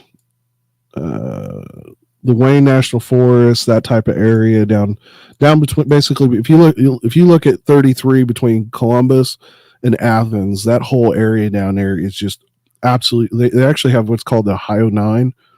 There's absolutely phenomenal roads to ride down in that area. There's plenty of forest. Old Man's Cave. That's the yes, Hocking Hills. Thank you. My brother mentioned it in chat. Hocking Hills. So yeah, there's, like I said, there's so many places to ride, and so many places. Like I said, if you're a camper or a tenter kind of guy, there's definitely lots of places to. But you get up towards the like north of Columbus, and it's very flat. It's kind of dull. But yeah, definitely. One of my aunt and uncles lived in Warren, Ohio. Oh, okay. And then my brother, actually, his first wife, she was from Akron. Yep, I've been in Akron. I also say if you're a beer connoisseur, Ohio has got 150 small breweries in throughout the state. Pretty much in the Columbus area. I mean, you can if you can't find a beer you like in Columbus, then you don't like beer. and I don't like beer, but they're all over the place. You don't drink beer? I can't stomach it. Really? It's I don't care for the taste of most beer, but yeah, I'll drink maybe one occasionally, but you have mixed drinks in, or yeah, moonshine, whiskey, Captain Morgan's. I'm that guy. Does McStash drink beer? I have never seen. I was gonna say I've never seen him in any of his videos or anything. I just wondered. In the times that him and I've hung out, no. But he definitely is an ice cream guy, like ice cream and pie. His wife. I love ice cream. You ask him, you want to go for ice cream or pie, and they're down. They're ready to go, huh? Anytime. That's funny. Yeah, very much. That's hilarious.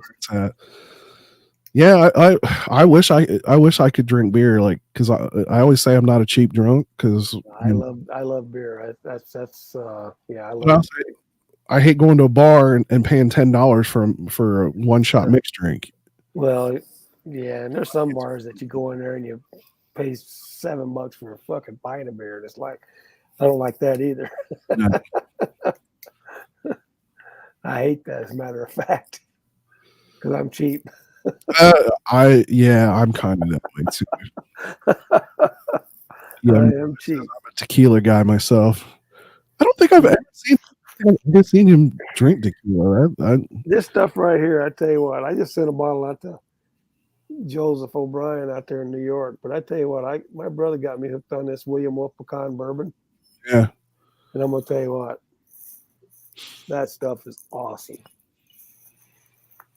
It is. It's just really smooth, and it's not that strong. Let's see, it's that's the way I like mine. I like mine smooth. I don't like it. I don't like to where I'm like cringing when I drink it. This is 30% alcohol by volume. Is 60 proof, but you can really taste the Pecans. The pecan, and it's just even like if you have I don't know if you drink coffee at night, but even if you have a cup of coffee and just put a little dab in your See, that's another one of those, like, I love the smell of coffee, can't stand the taste. Like, by the time cream and all kinds of shit in it, it's not coffee anymore. Yeah, see, I drink coffee every morning, but I used to just drink it black, but now I just put one sweetener in there. That's all I put in there, though. It's still pretty much black, but yeah, I gotta have my coffee. Yeah, my mom, she was always that person. Like, you didn't even talk to her until she went through her first pot of coffee. Like, that was my mother. Yep. But that smell will wake me out of a dead sleep. If I smell coffee, that's it. Everyone knows, do not start we do have a few people. My wife used to manage a Starbucks years ago, so she enjoys coffee, but she's a bit of a coffee snoop, so she does the lattes and all that crap. She knows how to go in and order one of those Right, you know, right. fancy drinks. But yeah, to answer Road Rash's comment about, yes, that's why most of the time I stay home and drink. I have a fire pit in the backyard. People come over, we sit and I That's the got way to chairs. do it. Hang on 1 second here, Travis. All right. Yeah, 1,800 tequila is the cheapest I go. I've had tequila a few times, and we recently bought a couple of bottles of Patron. Faith is a bit of a connoisseur for the Patron, so apparently the tequila runs in the family. Yeah, just too expensive. I mean, I'll go out if I go out. If I'm on the bike, I have a one drink policy for me. Like, if I'm on the bike, I have one drink. That's it. That's where I stop. But yeah, most of the time I do. I drink at home because it's so much cheaper. I've got so much alcohol in my refrigerator. It's ridiculous. It'll never get drank. Like, I got stuff that's been sitting for 2 years or more. In fact, I think this is more than a year old, and we only just recently cracked this open. Like 34 proof. It's not super strong. I can drink this all night long and not really be messed up. I don't know if that's got a production date on it somewhere. But yeah, but man, the moonshine, I could tear up the moonshine. All right, I'm back. Have $100 ceramic tequila bottle to celebrate paying off the house.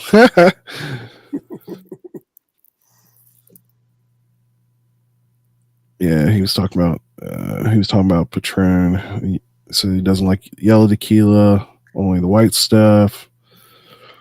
Yeah, I mean, Patron is okay, but yeah, it's a little harsh for me. So, I mean, I won't completely say no to it, but it's kind of a 1 or 2, and I'm done. I can't do the lime thing. Me and the wife we'll go down to the local pub tomorrow, and or tomorrow night, and go down there and hang out for 3 or 4 hours. It's only about 3 blocks away. Just a little mom and pa bar, and everybody knows everybody.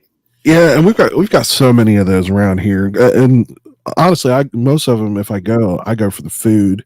That's what we'll go eat, and then we'll sit there and have a few beers, and can't afford to drink any mixed drinks, like you said. It's like, fuck, they charge you a fortune. Even a shot's like $6. Yeah, absolutely.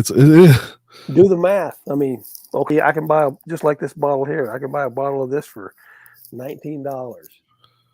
Well, I don't know how many shots you get out of a bottle. More than one, let me tell you. Well, I can buy fucking 6 bottles. In fact, I got to make sure to send one of these out to you because I think you. Yeah. Did you get? Yeah, I was gonna say I think I sent some to you, didn't I? Yep, I did. I do have them. I haven't done it on the board. I've been waiting for somebody else to pop in and send me, and I was going to do it as another video. But yeah, I do have it sitting here. Okay, good deal. Yeah, I've got. Well, you see my board back here. I haven't added much to mine lately. But and he's got so many freaking stickers. Who does? Jason McStat. Oh yeah. Shit ton. And then I got that flag right there. I got that from Stevie. Oh, really? Yeah, he sent me that, and he sent that hat to me. Because I sent him a shirt from Sturgis a couple years ago, and he sent me all that care package and all that. And then got some of my Route 66 stuff over there, and then my tire with my eagle in it.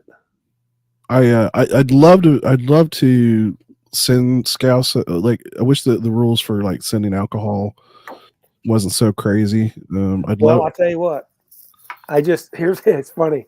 I don't know if you've seen it. I posted it on Instagram, or he posted it. I sent it to Joseph O'Brien up in Windsor, New York. I sent him a bottle of that pecan bourbon. I packed it up and everything in a box. Really, I put it in a bag first, of course. Right. For the leak. It ain't gonna leak, but just in case it did. and then I bubble wrapped it all around good.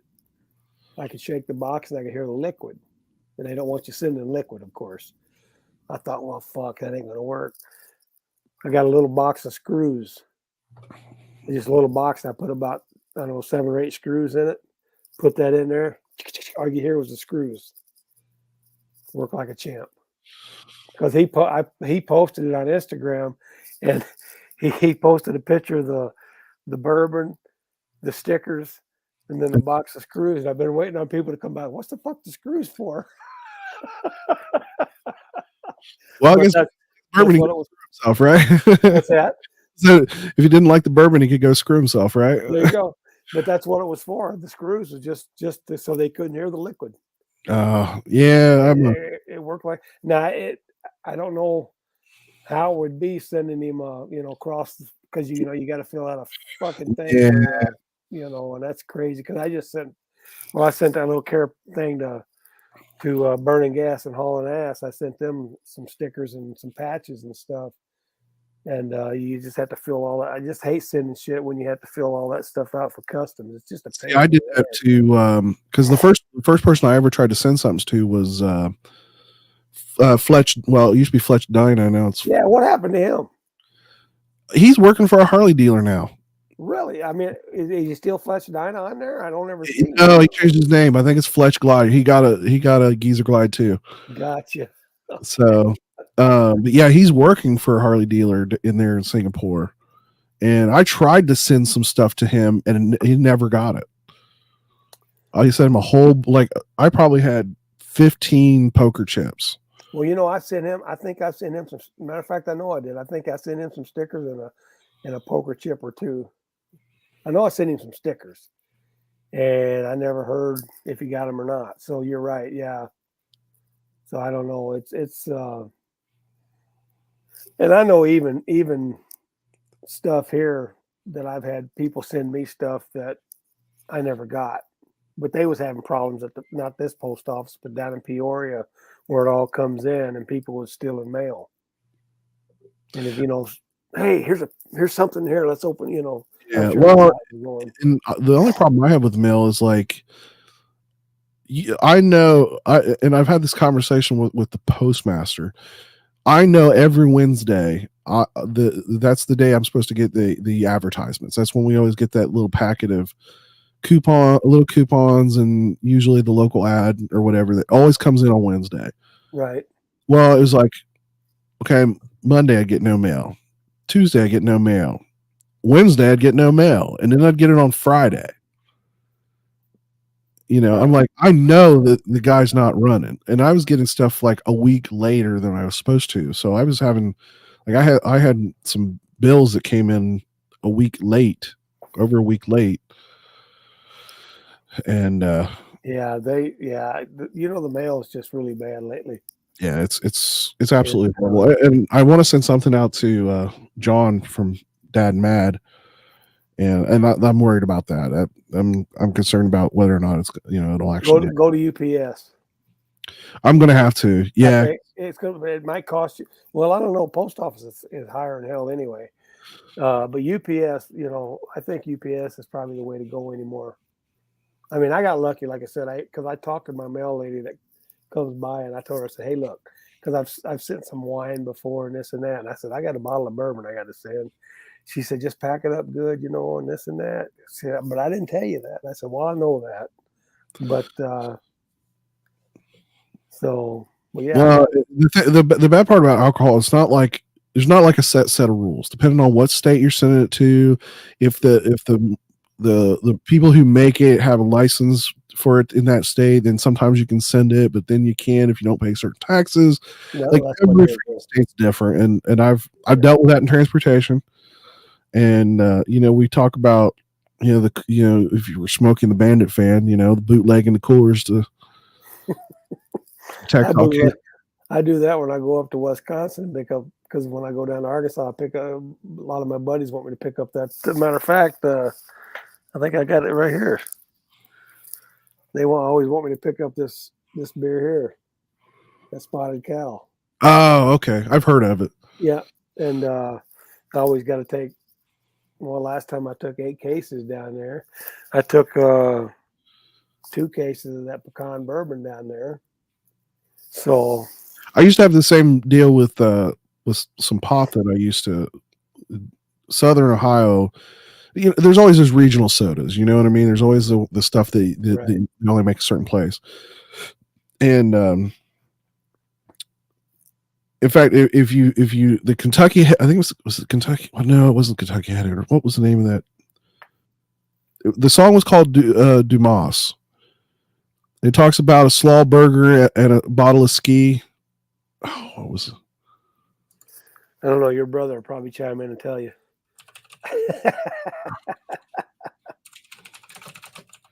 I got to look that up now because it's going to bother me. I know I should know the name. Dumas Walker from it is Kentucky Headhunters. In that song, they talk about getting a slaw burger, fries, and a bottle of ski. Okay. Ski was originally from Waverly, Ohio. They actually make it in Tennessee now. It got bought out by another company, moved to Tennessee. Yeah, Road Rash.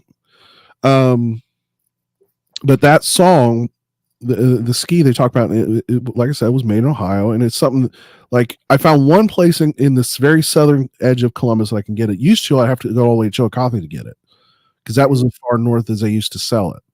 Oh, really? But you can't get it. You have to find the mom and pop shops. It's the only way you can find it. Because they don't sell at a Walmart or a Kroger or anything like that. You have to go to the mom and pop shops to get it. But there's a Ski, Diamond, Jim. Jim's a really weird one. It looks like piss.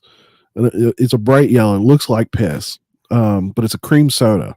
Mhm. It's a yellow cream soda. There's another company that's involved. It was all part of the same thing. Like I said, it used to be made somewhere between like Jackson and Waverly in that area, Ohio. And then, like I said, they moved to Tennessee years ago. Right. But anytime I can get my hands on it, I usually try to pick up a couple of cases. But I used to have friends that would like, hey man, if you can get some more ski, I'll pay you for it. Oh, really? And so, every now and then I'd make the trip to Chillicothe and pick it up in my little shop. But yeah, like I said, I'm a soda pop fan, man. I haven't drank a soda pop in 15 years. And like I said, I'm having to do a lot less of it. Trying, obviously the sugar and the calories, trying to keep, trying to cut a lot of that out. And I've been doing a lot of the, I even found some, the powdered mix thing that you put in a bottle of water, the flavoring. And I found some of them that are sugar free, that doesn't have the aspartame, and some of them that even have a little bit of caffeine in them. So I still get the caffeine that I need to, to get moving, but I don't get all the other crap that I don't. It's like 10 calories. So yeah, I'll tell you though, being cooped up, I want to get on the bike so bad. Oh yeah, well that's coming. It's the bad part is I need to get it to ordering some parts. There's some things I want to do to the bike. We dropped down. It was like, well, it never got below 35 degrees last night, and it rained. And then today, it was, I don't know. I don't remember what the temp got up to today, but then as the day went on, the wind started blowing and all that, it dropped down about 15 degrees. I mean, it got cold again. My temperature thing on my computer is telling me it's 41. I think it was 47 on my dash this afternoon. So we definitely finally got to warm up. The ice, man, took forever to get rid of around here. Yeah.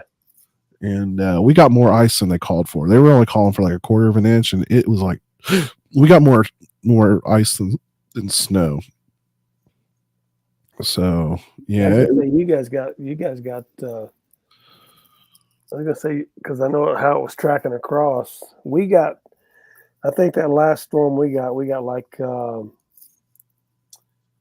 8.5 inches, I believe, just south of us in Peoria, which is 45 miles away. They got like 15. Yeah, I know up north got hit pretty good as far as the snow, but yeah, like I said, we got more of the ice than we were supposed to only get, like I said, a quarter inch of ice, and then it was going to be 4 to 6 snow.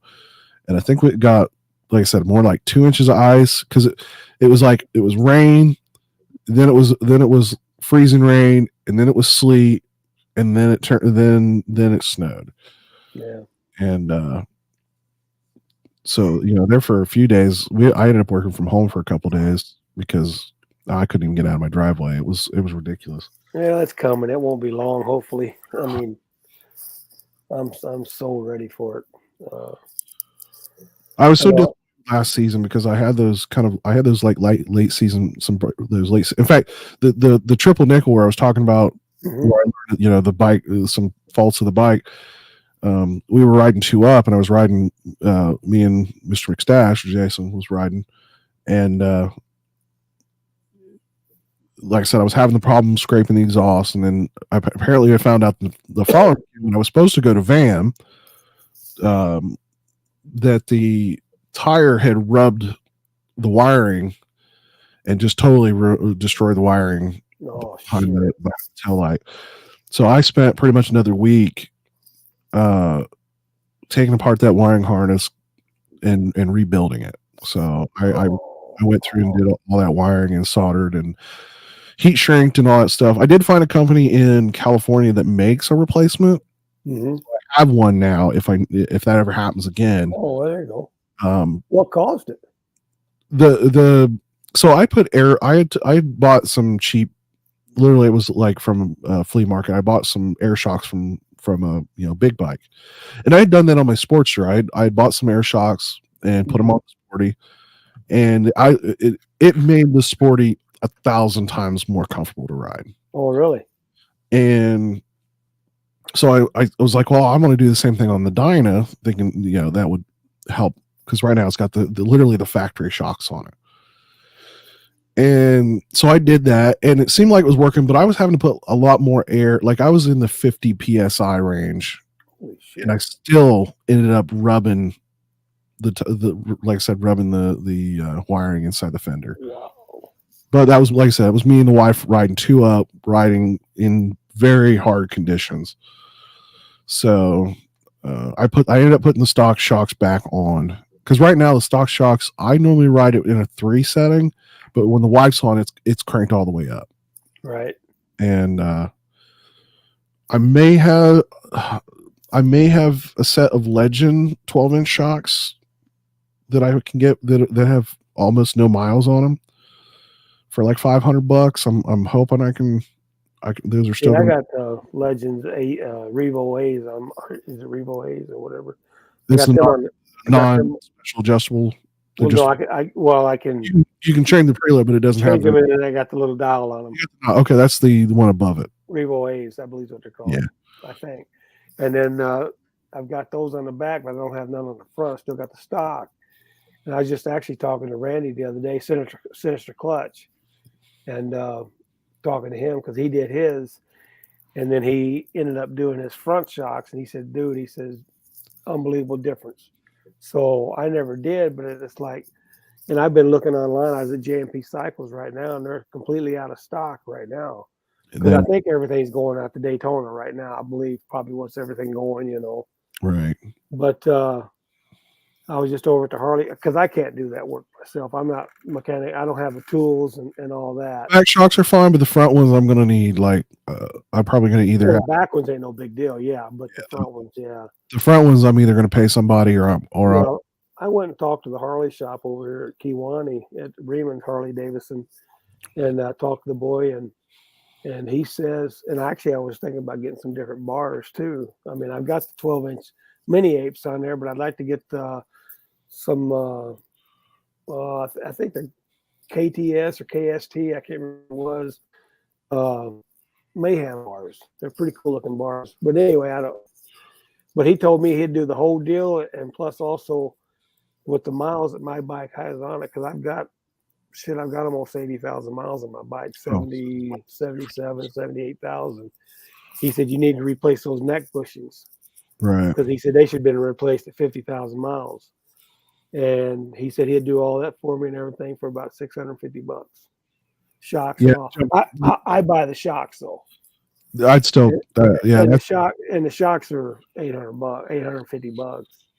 Yeah, I mean, probably minimum, just probably doing the neck bearings. It's got to be at least a 2 to 3 hour Well, yeah, job. because he said he's already going to be in there doing the shocks and Right. everything. So he says I can just do those right then. He said you're just paying for the parts. Yeah, It don't take me no time to do those neck bearings. yeah. I would take him up on that I offer. thought it was a pretty good deal, actually. Yeah, I'm thinking about doing Progressive the cartridge kit Mhm. and change out the the springs. And then like I said, this damn tablet. She heard you talking about I don't know what's triggering it because it's not like I'm saying the catchphrase. It's so weird. But yeah, like I said, I may have. If I can get those Legend rears, I think that'll probably be what I. And like I said, they're from a big bike, but obviously they'll switch to the Dyna. It's fine as far as the bolt pattern and all that. But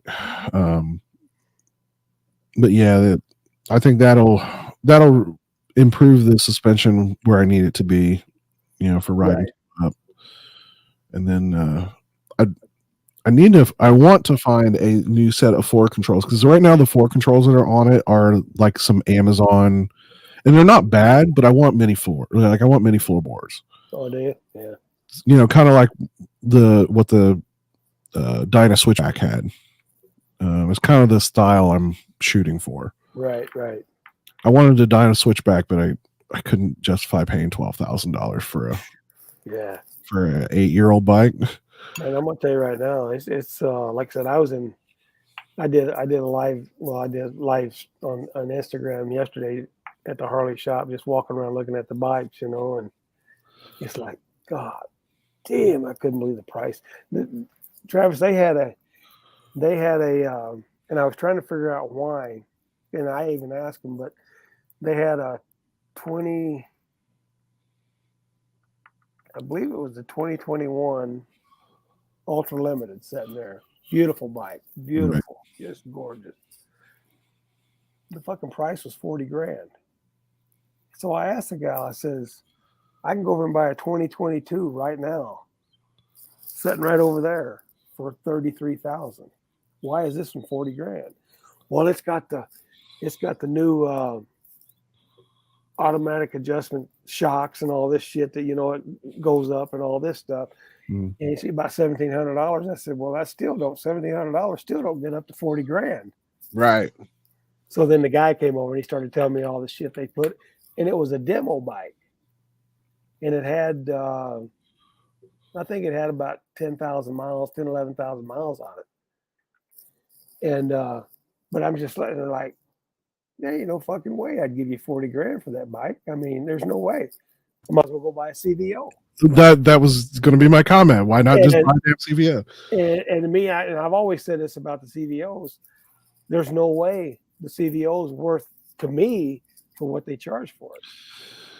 And it's funny because in the reveal video they talked about Gunslinger. In fact, I'm familiar with the company because we used to actually pick up tanks from Gunslinger in outside of Golden, Colorado, and I've seen some of the product that's run through, and they don't get me wrong, they do phenomenal paint jobs. I mean, obviously, if you've seen a CVO in the last few years, they're gorgeous. It's come through Gunslinger, but the thing is that those paint jobs are not $10,000 paint jobs. No, you know damn way. It's interesting. I got into a bit. I kind of left it alone, but like the dude started to get into a pissing match with me in a comment section about the Lowrider ST. And the thing is, the Lowrider ST for me, like if I was going to go buy one now, it'd either be a Road King or it'd be a Lowrider ST. That's my style of bike. Right. And I want black, I want light, but I want to be able to haul shit. You know what I mean? Mm-hmm. But the thing is, like, if you look at it from an MSRP standpoint, it's $22,000. Mm-hmm. That's with no extras. That's if you order, you get one straight before dealer has even touched it. Then you're going to look at, my thing is that bike, yes, having the 117 is very cool. Having the bags is really awesome. The fairing is very cool and reminiscent of, you know, what we saw in the 80s if you're a fan of that style, which I kind of am. Yeah. Oh yeah. But the thing is, it's I guarantee unless you have a deal with a deal, like if you know a dealer or you pre-ordered, you called them up the day that and said, I want one, put the down payment on, like oh hell, what's his name did? He's been on Hell's on Two Wheels. yeah, Hell's on Two Wheels did. So unless you're that guy that does that, you just go into a dealer and say, I want one, I guarantee it's gonna be $5+ grand over sticker. Guaranteed. Yeah. And because for one, obviously there's a lot of buzz. I mean, there's no tweet about it. So there's been a lot of buzz. And Harley, I'll give Harley credit. They did a damn good job with the buzz marketing on that. Yeah. Did you notice that in the reveal video, the thumbnail for the reveal video that they posted on YouTube was the picture of the where the bikes were lined up in the one that leaked that showed them like in a car park. Oh yeah. That was their picture. So they leaked that. That was their market. Oh yeah. But my thing was like, yes, the 117 is cool. Yes, the bags are cool. But the thing is, even at MSRP, $23,000, there are 6 other baggers in that price range right now. It's in the wrong category. They should have brought the lowrider S down a little bit. It should have been 19. I figured that ST was going to be 19.9. Like that's where I thought they were going to keep it under the 20,000 mark. Yeah. There'll be a few people get them, but I think that's what's just. This is my personal opinion. Because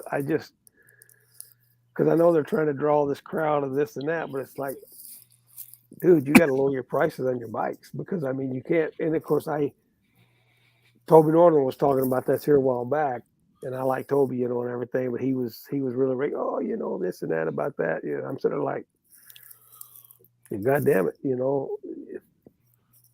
I can't go out and just do that. There's no way. I just can't do it. But anyway, Crystal, she's already said it when she gets that bike, when she gets it in or whatever, they're going to tear into the motor and do all kinds of shit to that bike. I mean, it's gonna end up 131 or 150. Yeah, they're going to. Oh, it's not going to stay stock. And see, I'm not that guy to do that either because I've been around enough racing and stuff like that I don't care what kind of. Once you tear into a motor and you start hopping them up, the reliability, the longevity and reliability is not there. It's I don't know if you know who Scooter Tramp Scotty. Oh yeah, I just watched this video. Yeah, I follow him quite often. Yeah, I do too. And but yeah, I mean, he talks about that. He's like, I had an SNS motor and it made great power. He said, but he's like, every time I turn around, something was happening. Yep. Yeah, and he's like, I can't. That's my life. That's my whole life. That's where he's at. Right. And yeah, I just watched this video just the other day when he crossed over into Mexico and then going down to where he's going and all that. It's a pretty cool video. Yeah, I'm kind of envious. Like I don't want to live. I couldn't live that lifestyle. He's a brave man. He really is. But in the same boat, like if I could afford to just take a whole month and just go, just take off and just take off like that. That's sort of the dream. I'd love to ride with him. I think it'd be awesome. Oh, it would. Yeah, it'd be awesome because he's pretty cool. Just to listen to the stories. I'm that guy. Like I sit back, have a drink in my hand, listen to everybody tell the stories. Yeah, he's got some good stories too. God, he's got some good stories. And I'd love the chance to meet him. I'd love the chance to meet Saddle Tramp. Like I'd really love a chance to meet him. Well, I hope I get like Grant and Stevie and me and PSP Tommy G at the end of May, we're supposed to take off and do Route 66. They're supposed to come out here and we're supposed to take off and do Route 66 at the end of May. Are you heading west or you heading east? West. Oh, okay. I only live an hour and a half from Chicago. See, I was debating if I was going to do the Five Dirty Biker meetup. That was my idea. Was I would go up and do Route 66 down. So I would go up Go to down Chicago and then to work my way, Uranus. There you go. Yeah, because it's right off Route 66. So, absolutely. It's right there. Yeah. so that yeah, that, I was just there a couple weeks ago. yeah, I'm gonna if I do end up doing that, I'm gonna have to hit you up for some spots to stop and As a matter of fact, I just stopped there and bought some fudge when I was there. But and one other thing too, you know, I always got extra stickers. You know, I always and matter of fact, I got to hit people up to send me some more because I like to stick their stickers because but this last time when I came through there, and of course I knew he was at the bus, but I didn't know that he was. See if I can find it here real quick. I didn't know if he was at this other spot because I don't remember seeing his video or anything where he was there. But I stopped and posted a picture of McStashes. He goes, "Oh," he says, "if you'd look, well, I was looking all over, but there's so many damn stickers there. You can just only see so many." right. And but I posted quite a few stickers there. Shit, I can't find the damn picture now, but it was pretty cool. And but he said, "Well, yeah, I already got a sticker there on that part of it." But it was pretty cool. But yeah, there's a lot of places. I mean, like I said, I just love that road. That road's always just had a spot in my heart right here. I wish there was a better way to map it on like Google Maps. Well, you know what? I tell you right now, DM me later on and give me your address, and I'll send you a map. AAA has a map of Route 66. Oh, okay. It's a fold-out map, and it's just of Route 60. It runs along. It's got the other stuff, but this is mapped just for Route 66, and that's what it says on their whole thing. And I get free maps from Route 66. But anyway, I stopped at the big rocket. Oh yeah, I remember. Yeah, I remember Mr. Mustache. And then, of course, I posted that's just some of the stickers I had with me. Right. And of course, I had my stickers already on there anyway. But yeah, just after a while, DM me your address, and I'll get you a map, and I'll send it to you because it's Route 66. Because AAA, because you're right, I ordered first time I did Route 66. I got online and I ordered it was from Jerry McClanahan. He's from out in Oklahoma, and he's a big writer of Route 66, and he's got books. But anyway, he had these maps of all 8 states, and each one of them was a fold-out map, and it's got the different time errors of Route 66 goes this way, all that. But he had, and I bought all 8 of those, and I still have those. And I go to AAA. Well, anytime you go to AAA, they're always going to try to route you back to the interstate. Well, it runs right by the interstate, a lot of it. Right. But anyway, finally they come out with a map just for Route 66. So I sent one to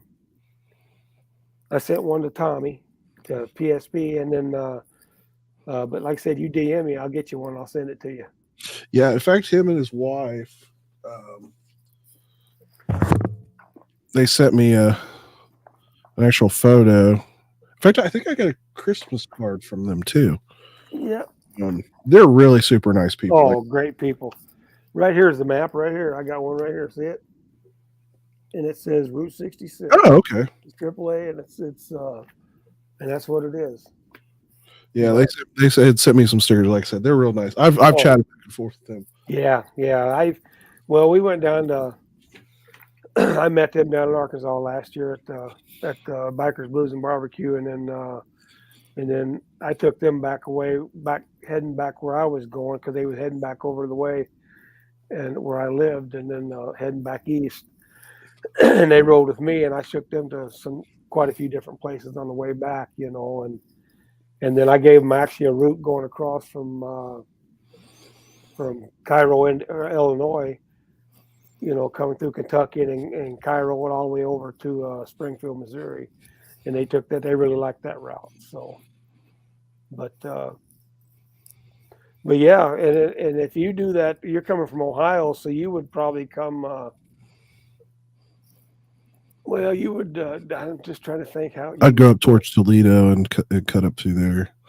You wouldn't come through Chicago. I don't think. No, I know you wouldn't come through Chicago. But would you come through Springfield, Bloomington? Because I would probably go up through like Fort Wayne. Because I'd have to look at GPS to get up there. Because I don't know what the quickest way. You're from Columbus, right? Yep. And then I can't remember the name of that fucking town right there where Uranus is at. The only thing I'm nervous about is if I was to start in downtown Chicago.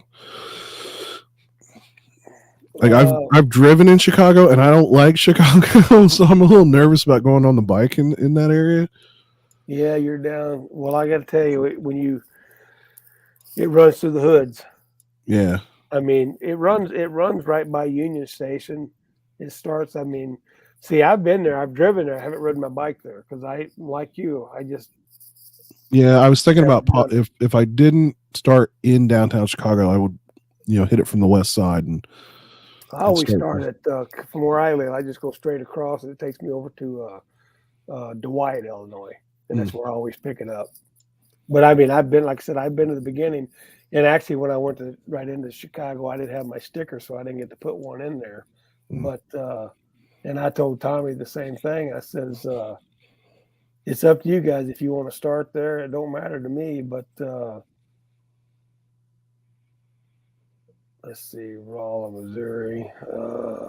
Yeah, Chicago's one of those towns, man. If you're not a confident driver, and I think that's about the only way I can put it.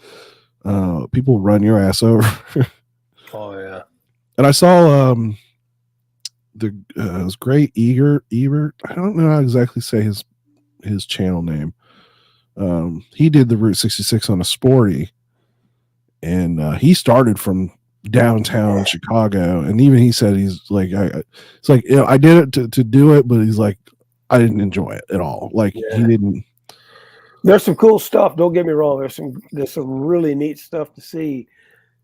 Once you start right there at the beginning, you got your beginning sign of Route 66. But then when you start getting out in the suburbs, like Joliet, they got the big prison, Joliet prison. There's just some really neat places that you go by, and but I've been in my vehicle. I've done it in my vehicle. And then once you get out of the city of Joliet, then you run out by the racetrack and all that, and then you're out in the country. Then you start hitting all the small towns. Then you start hitting some, just really you really see the countryside. You know what I mean? Right. The old towns and all that. But yeah, I'm just looking right here. It shows you going across Interstate 70 all the way across, and then you get to St. Louis. Then you pick up 44, or right there beside 44. From coming from Columbus, that's the quickest way. It's 525 miles. It's 8 hours, all the way to that's going to Rolla, Missouri. You got to go a little further. I can't remember. Let's see, St. James. I can't remember the name of that fucking town. Fanning. Where's Uranus at? Uranus, where you at? Uranus, St. James. It's actually easier to search the fudge pack plant in Uranus. And that's funny. But to find the town of Uranus in a Google search is better. If you search the fudge plant, it automatically comes up. Like it's right. Yeah, because I just punched in Rolla, Missouri, but I don't know if you go quite all the way to Rolla or not. Deming, or I can't remember the name of that fucking town. Wow, it seems like, I'm looking at the direct route from Columbus, but it seems like it's more miles than that. Interstate should 70. be. Well, that's what Google's showing me here right now. Yeah, so 577. Because all you got to do is get to St. Louis, and then you pick up 44, or right off. Because like I said, and there's a lot of stuff in St. Louis. Like there's one place that I haven't been to that I want to go is the big custard stand there, the custard shop there in St. Louis, but it's in the hood. I mean it's in the hood. And I've worked in the ghetto, like yeah, it. I mean, it's like, God dang it. That's the only bad as part. long as I'm not the only white person in the neighborhood, I'm okay. You know what I mean?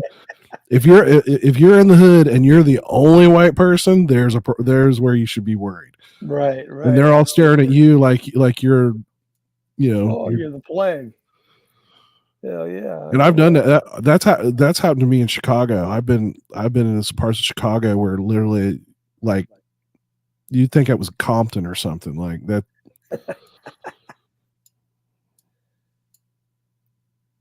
But yeah, there's like I said, I've all the travels that I've done, I've never had a problem, except one time I was out in California.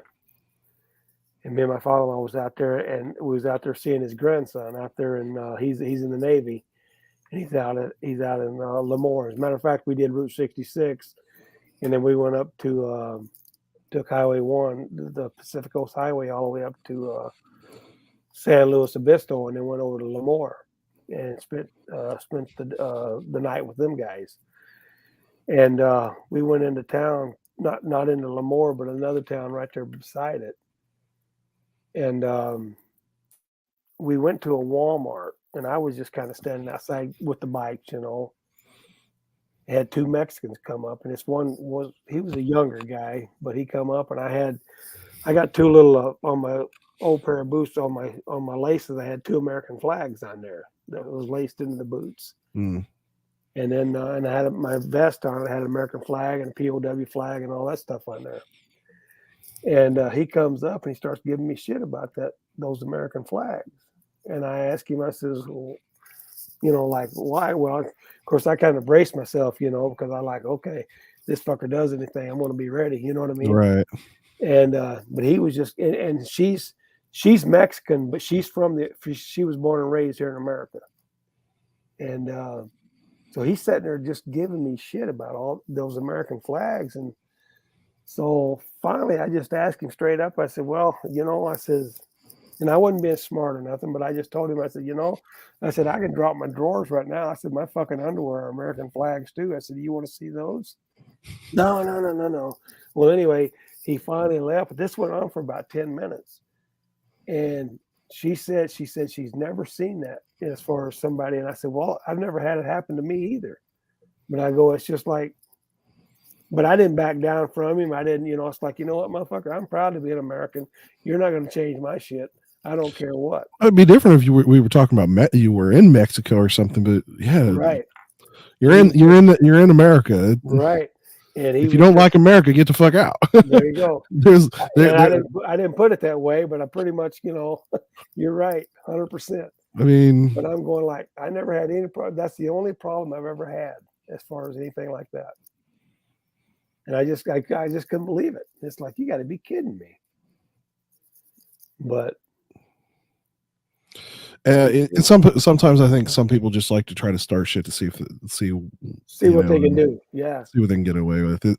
It's kind of that whole, they talk about going, if you go to prison, find the biggest guy and right. deck him. Yeah. Just to prove a point. Mm-hmm. And guess maybe that dude spent a little time in prison. Maybe. Yeah. I don't. He actually, and he wasn't. I mean, I don't think he was that old, but I say that I don't know. But it just really took me off guard. And it's like, well, I'm not going to back down to you because you don't fucking like America. If you don't like it, like you said, get the fuck out.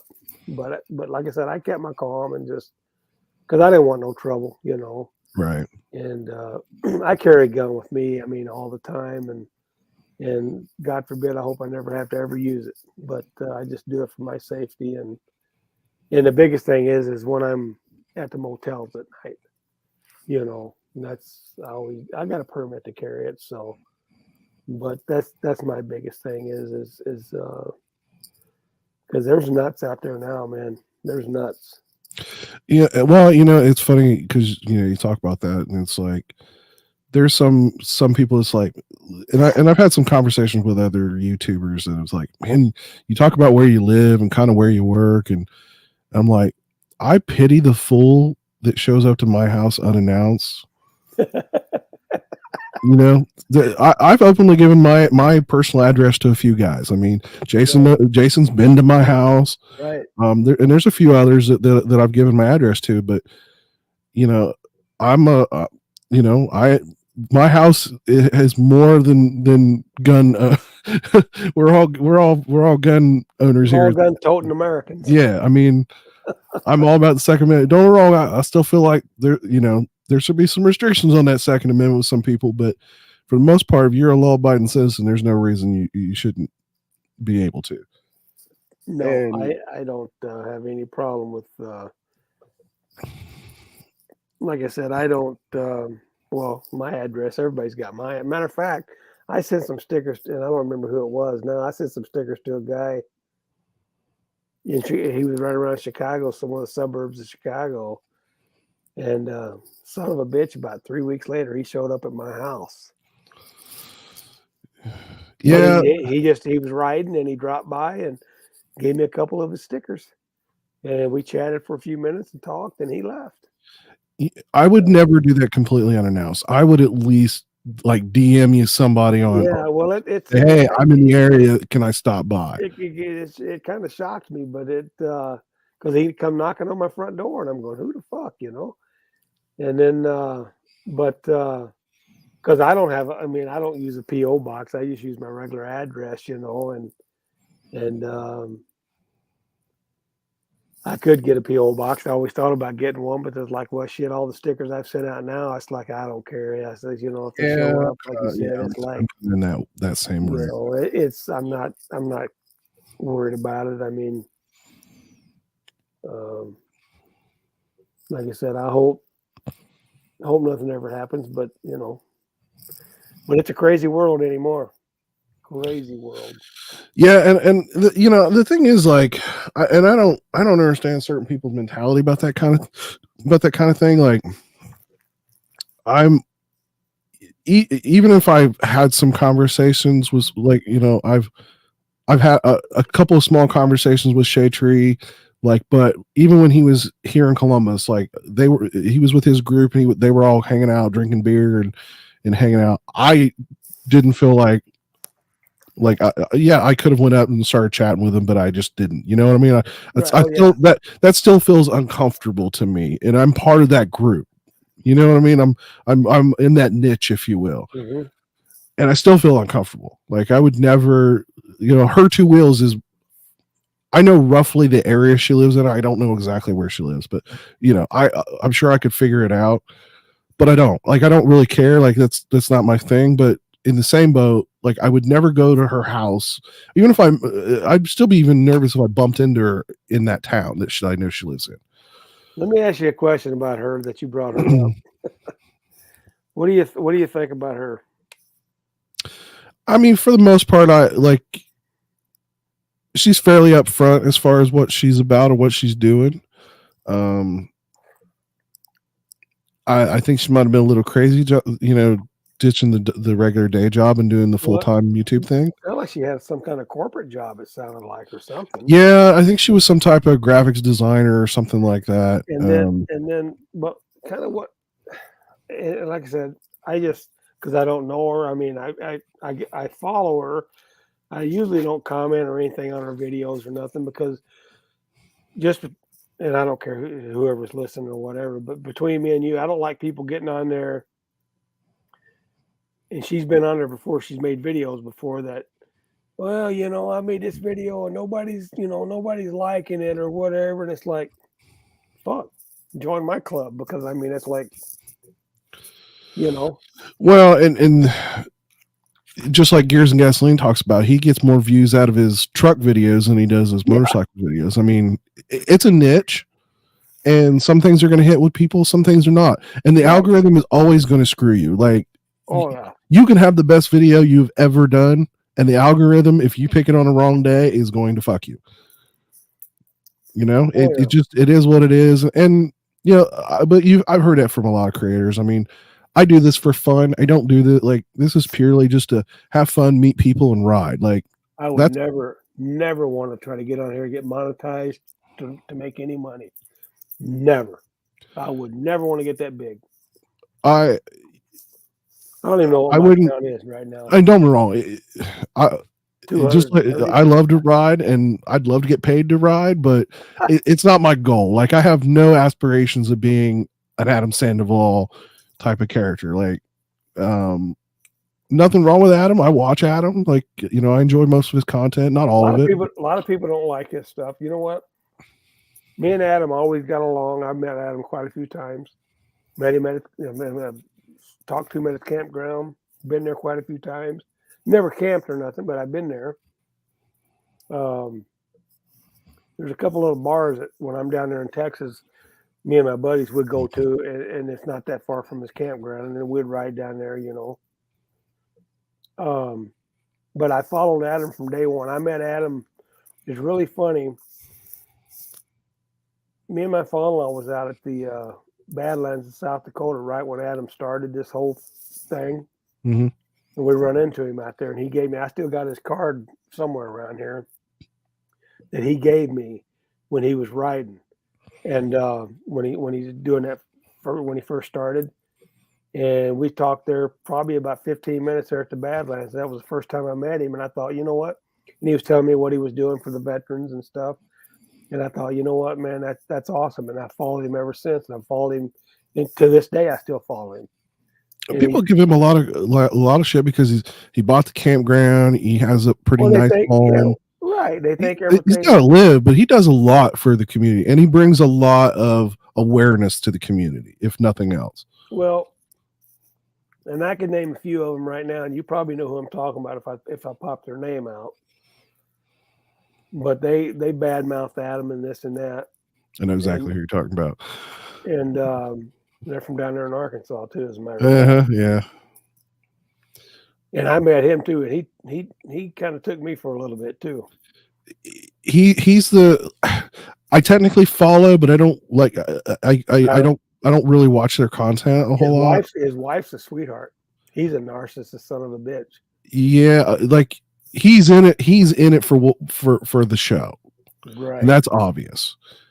That's not what. Yeah, that's what I'm not. That's not what I'm about. Like, and that's not the personalities I would want to hang out with. And like I said, I sent him a big bag, a big Saddleman bag when they was getting going. He sold that fucker or whatever he did with it. I don't know what he did with it, but it's like, really, dude, I sent it to you for helping you guys out because I didn't use it. I had no way to use it no more. But anyway, you know who I'm talking about. So I know who you're talking about. Yeah. I always felt that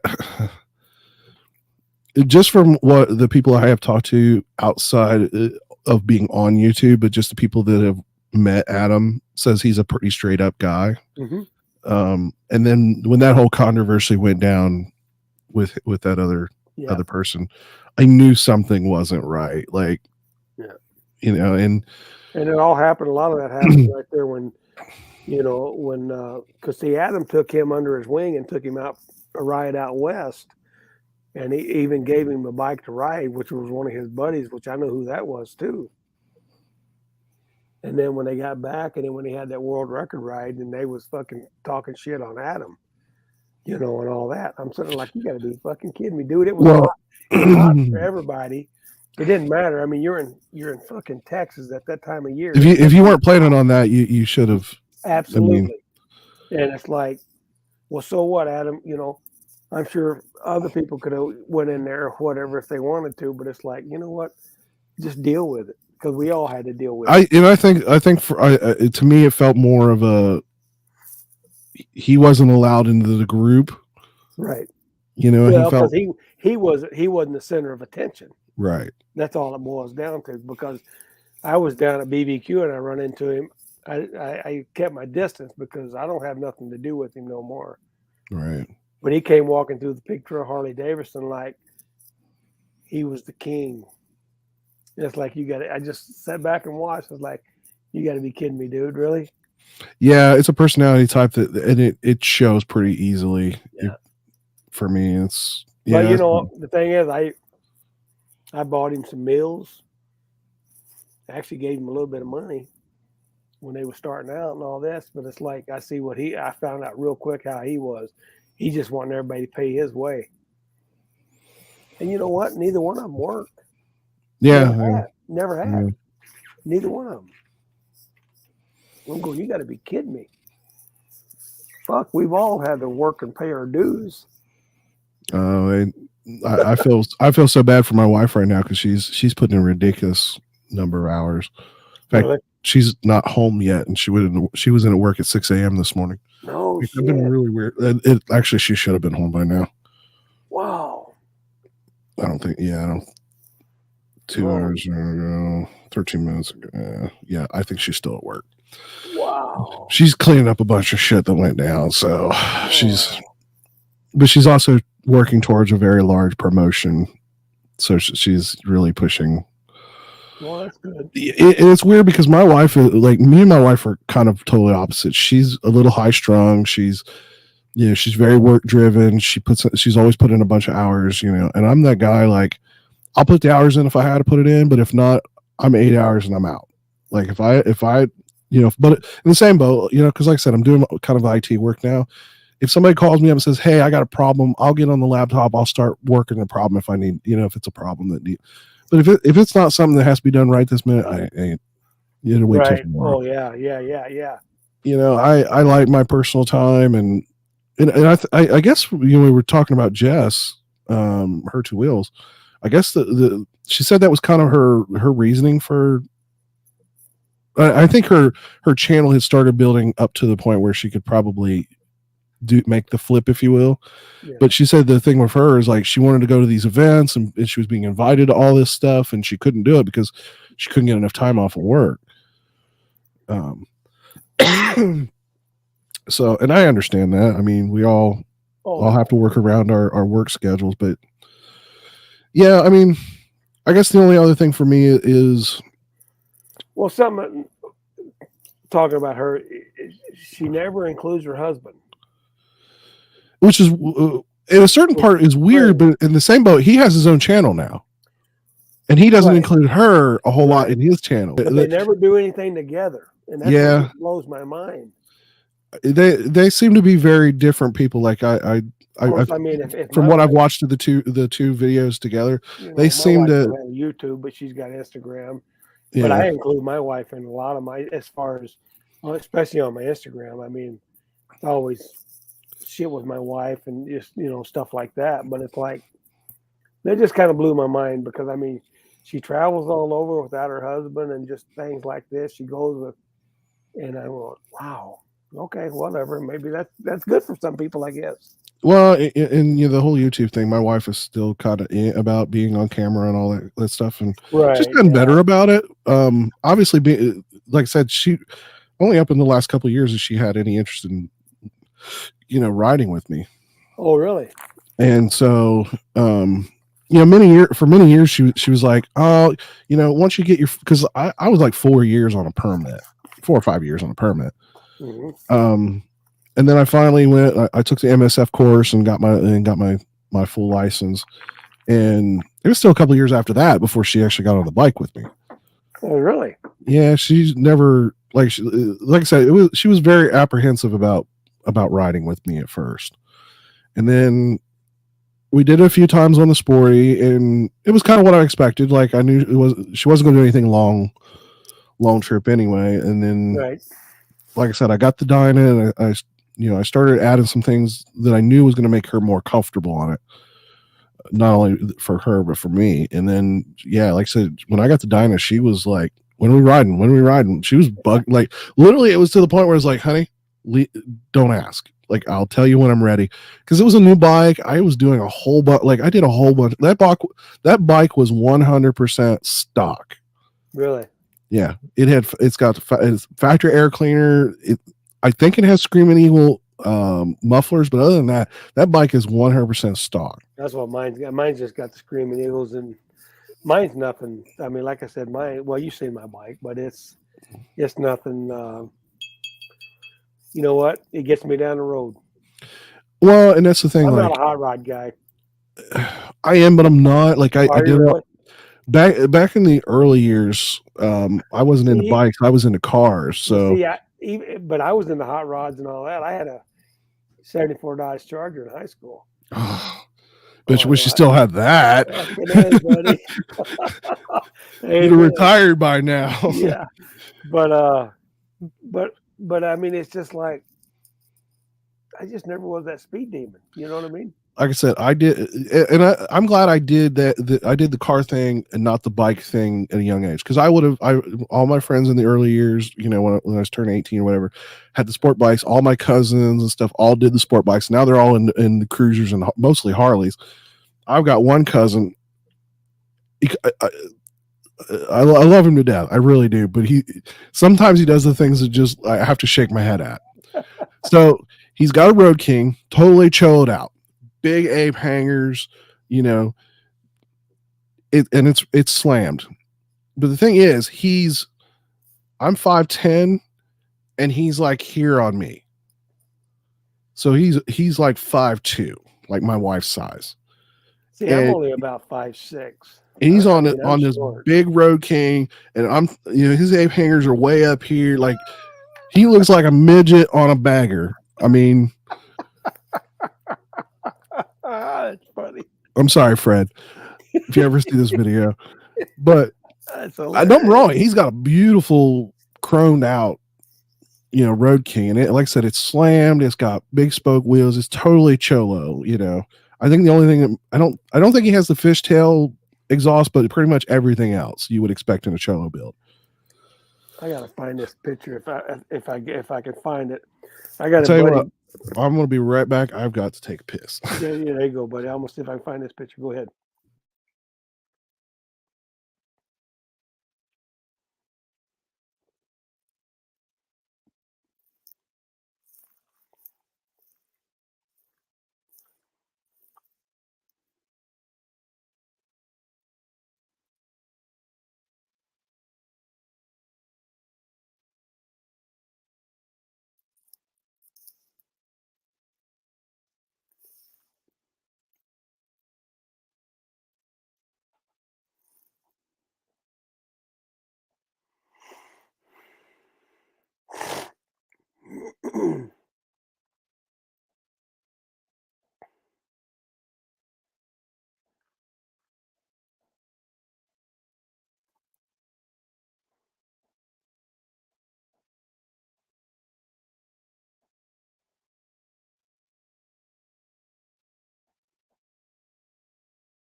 All right, I've been holding that since Scouse's stream. No shit. Holy cow. Yeah. This is a picture of a buddy of mine's bike. Let's see if I can get it focused. Oh yeah, he's got the stretch bags and the big wheel. I'm gonna tell you right now. He lives in Kansas City, or he got it in Kansas City. That's nice. That's not my type of bike, but I appreciate mine either. But I'm gonna tell you right now, nobody can outride him. That guy rides the shit out of that bike. He's of course, that's lifts up, of course. Right, got a full air And ride. I mean, I can't stay up with him. And I mean, get a sport bike. They can't stay up. He rides this because he says he said you hear these people got these big wheels on the front. They won't ride them. He said I ride the shit out of mine, and he does. But I know a lot of people that don't. Like I know, You're like right. I've seen a lot of those bikes with the big wheels, and they don't ride them at all. They're show bikes, and I've never been a show, like whether it was car or bike. I've never really truly, like, I appreciate it. It's art, but that's how I look at it, as art, not as a machine. I mean, I just passed it a while ago. This is right after me and my wife, when we got married, we bought this bike. If I can find it. But yeah, in the early days, I owned two second gen RX-7s. I had a 95 Mustang convertible. Ooh, yeah. The thing was, I had the V6 with the automatic. It was one of the few automatics I've ever owned. Like almost all my cars have been stick, including the one I'm driving now. But that was the slowest car I ever owned. But I called that the pussy car because chicks loved that car. My mom absolutely loved that car, and if she could have afforded to take over the payments. So when I bought that Mustang, it was basically my two choices was a 95 Mustang convertible or a 94 Tacoma pickup truck. The Tacoma pickup truck was manual. It was like almost base nothing. Like it had almost no options. But the Mustang, obviously convertible, it had air conditioning, it had a radio in it, it had aftermarket wheels on it. It was pretty nice, but the insurance lied to me when I had them quote it. Mm-hmm. And until I had signed the deal and called the insurance, said, hey, start the insurance, they went, oh, well, that's going to be $3,000 a year for a $7,000 car because I'm 19 years old. So I only owned that car for a year and I sold it. Here's my picture of my when me and the wife first got married. We bought that bike, 1700 Nomad Kawasaki. Oh, okay. That's it. It's got the windshield on it. A lot of guys really love those. Dude, it was a nice bike, but see, they got the windshield on it there. But right. Then a couple years later, I did this to it. I put a fairing on it. I'm all about the fairing. It was just made a completely different looking bike. Yeah, it does. And that's a good fitting one too. Yep. Yeah, that was a Memphis Shades. But I got to tell you, I love the bike. I wish I was able to keep that bike. And then, of course, like a lot of people's got 3 or 4 bikes. Not me. I only got mine, and my wife's got one. That's it. I got one. That's all I got room for in the shed. Well, I just can't afford the insurance and all that other shit on them. But that bike, I noticed, because I rode the Tail of the Dragon on that bike. And then after I bought my Harley, I rode the Tail of the Dragon on my Harley. Completely different. I noticed on the Harley was completely balanced, a lot better. The Kawasaki was top heavy, you know what I mean? Right. And the Harley was just balanced completely different, and huge difference. But I love that bike. It was a great bike. Never had a problem out of it. Nothing. Nothing. I haven't had any problems. Well, I think the Harley. There's my bike right now. That's live feed from my security camera. You see my shit's a mess. But that's all the space I have to have a bike. On it. Wow, yeah. So yeah, I don't have a lot of space to work. I wish I did. Mm. It's one of the things I give my wife the biggest level of shit about, because when we bought this house, I didn't get a garage, and I'll show you. I should see if I can find out. That's kind of funny. You just showed that live feed. I'll see if I can pull mine up, because it's funny because next year I'll have my bike parked in my trailer, but this would be my live, and I don't know if you'll be able to see my bike. It's in between both vehicles there, but that's in my garage. Put you on the big screen. Yeah, the bike's in the middle there.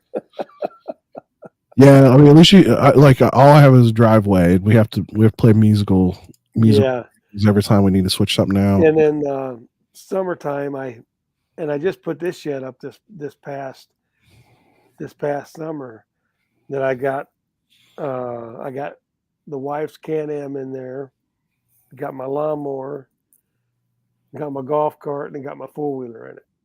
I got a four-wheeler that I've had since I can't pull it up right now, but I've had it I've had it for actually quite a few years, but I bought it back when I lived in Iowa for deer hunting.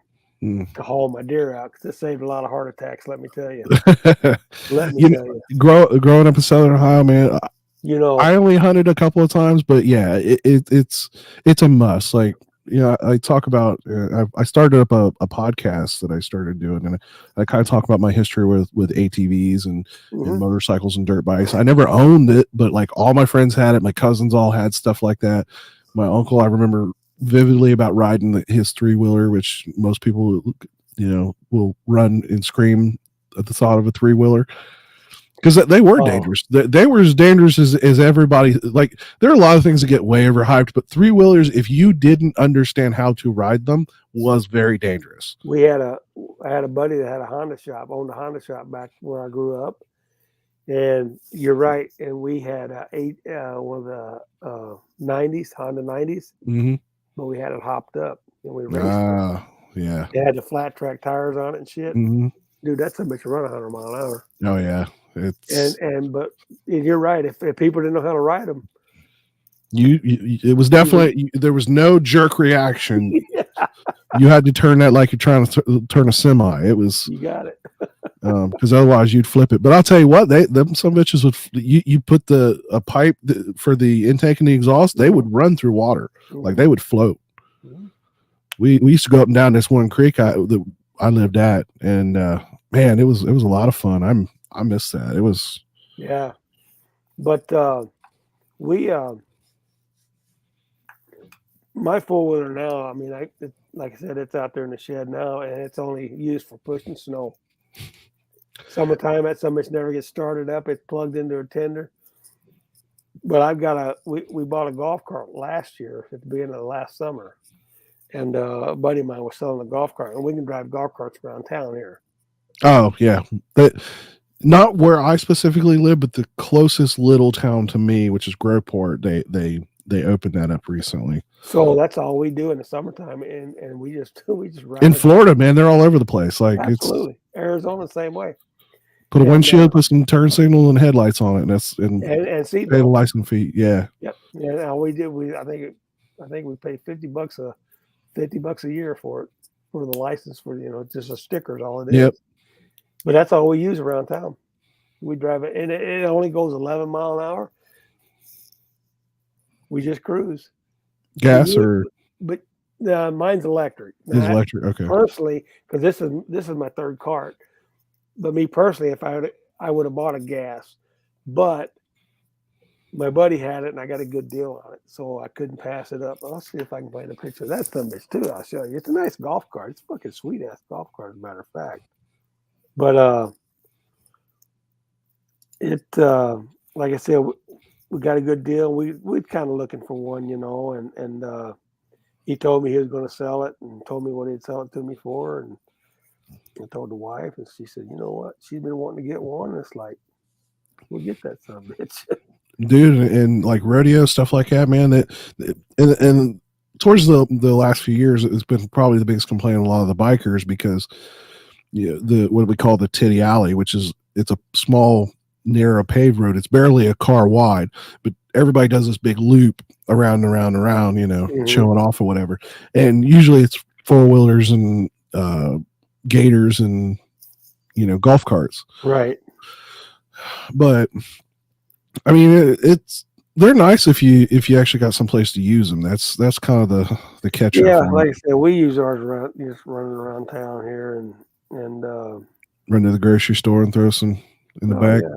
Here's one thing I got from the World Record Ride. I don't know if you ever. I think I might have showed you that, guys, one night. Oh yes, yeah, you showed that. But I always got to show that because I'm pretty proud of that. That was pretty cool. And then this gal that works at Hooters. Can you see my sticker? Hold on, let me zoom in here. Oh, That was not where I was looking, let me tell you. It's really funny.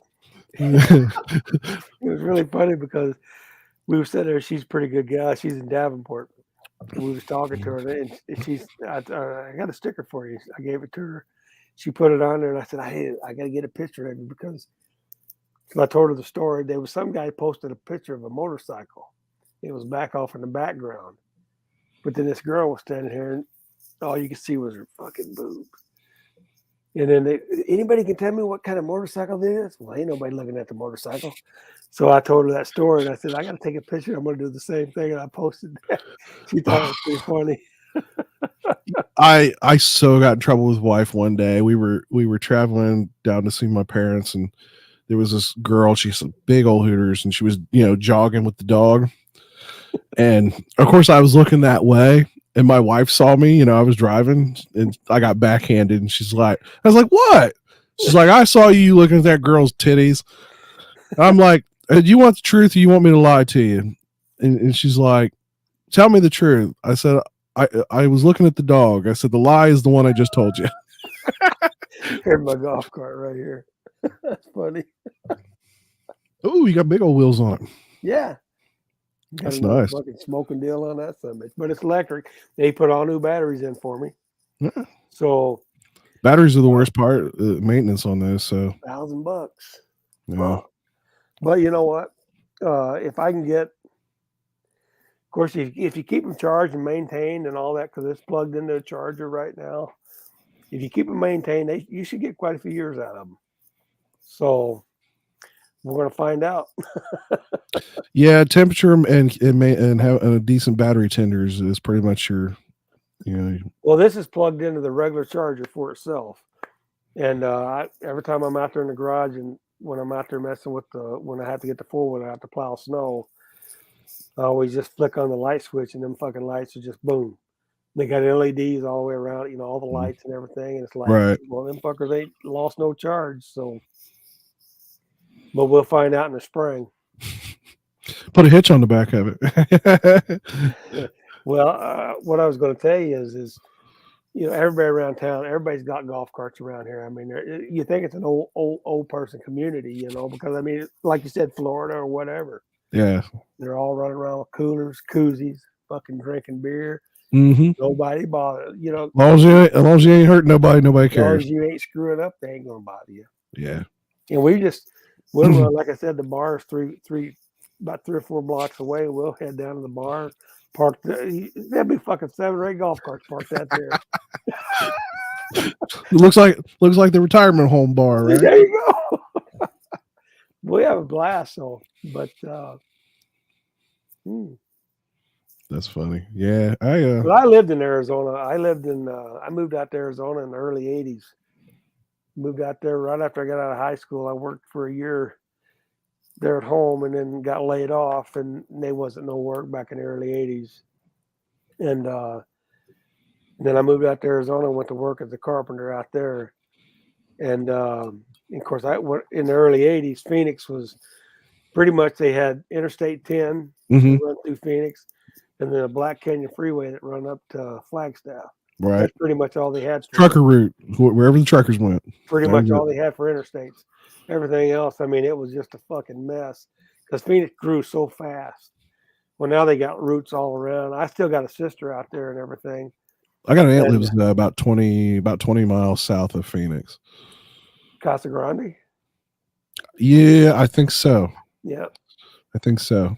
I never worked out in Casa Grande, but I built a lot of houses out going that way. I built houses all over that valley, all over it. Mesa, Tempe, Ahwatukee, just all over it. But, and I liked it out there, but it just grew too fast. I'm not a big city guy. I grew up out in the country, and I miss living out in the country. And it's funny, my daughter, I remember, through the whole time she grew up, she'd go down to my parents and she'd dig in the mud hole, and she loved going fishing, and when they got old enough to shoot guns, she absolutely loved all that, and she's never afraid. The kid was never afraid to get dirty. Right. My son was kind of the opposite. He was not that type, and but I kind of hate that my kids didn't get that true experience because, like for me, I mean I grew up 4-wheelers, 2-wheelers, dirt bikes, tractors. I mean, I used to help work the farms, baling hay and cattle and pigs and all that good shit. My grandmother used to raise goats, and I'd love to get a goat. Just They're- little fainting goats or whatever. Yeah. They're so funny. God damn. they are funny. Oh, I love them fucking. My grandmother got one of those times, and my grandfather comes out. He's like, come here, check this out." And it went. We're all rolling. Oh my I god! love those fuckers. For, I got. Go ahead. the first time I made a mistake though, of pissing on an electric fence, though, man. Let me tell you, that's I've done that. you haven't lived in the country until you've made that mistake. I've done it. One was time. I was at coon hunting one night and I had to piss and I sat there and I whooped her out and I started pissing. Man, it fucking lit me up. What in the fuck?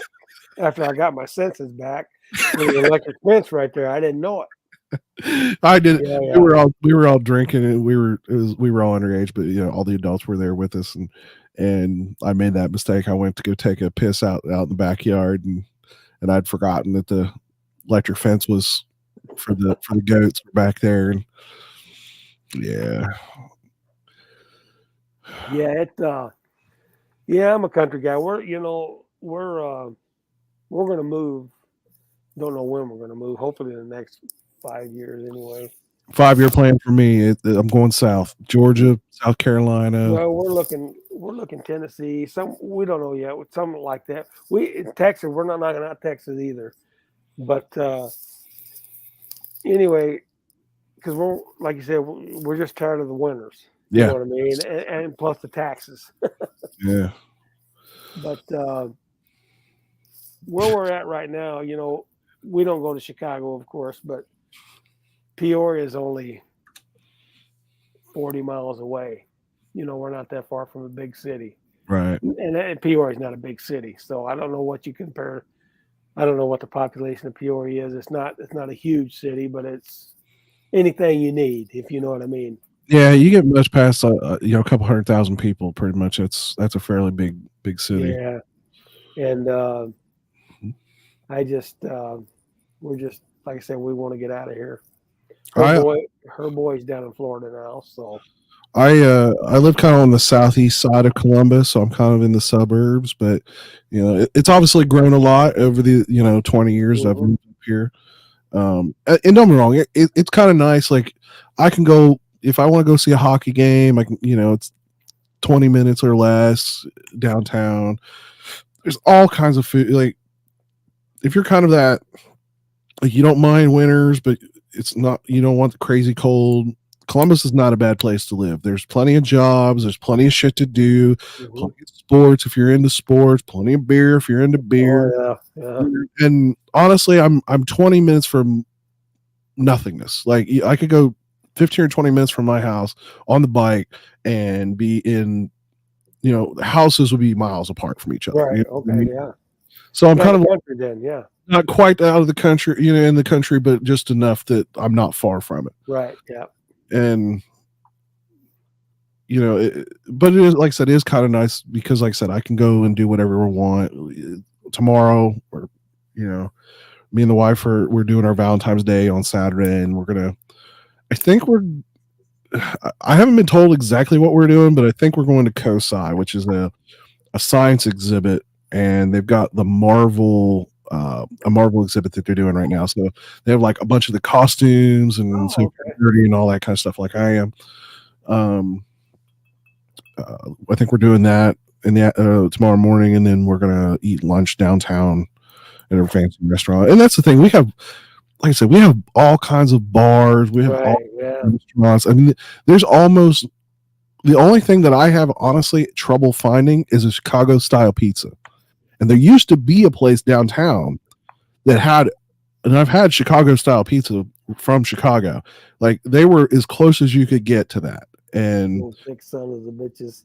Oh yeah, super thick, lots of cheese, lots of sauce. Like ends up down in the front of your shirt. If you're not eating it with a fork and a knife, you're not having Chicago pizza. How long you and your wife been married? We're coming up on 20. 20. We've Wow. known each other probably about 25 years. Well, I was married to my first wife for 25 years, and then we got a divorce. We don't. I haven't spoke to her in quite a while, but we've always got along. We just grew apart. But me and Darla now we've been married for 10 years now, and we're just coming up on 10 years. Yep, this Yeah. June. Anybody that ever watches this video, marriage is never easy, and you're never going to get it. You're never going to get. Gotta work both ways, man. Yep, you're Yeah, right. it's got to be both ways because Both ways, and I think that's what the biggest problem was me and my first wife, because it's really funny. My first wife was a nurse, and my wife now is a nurse.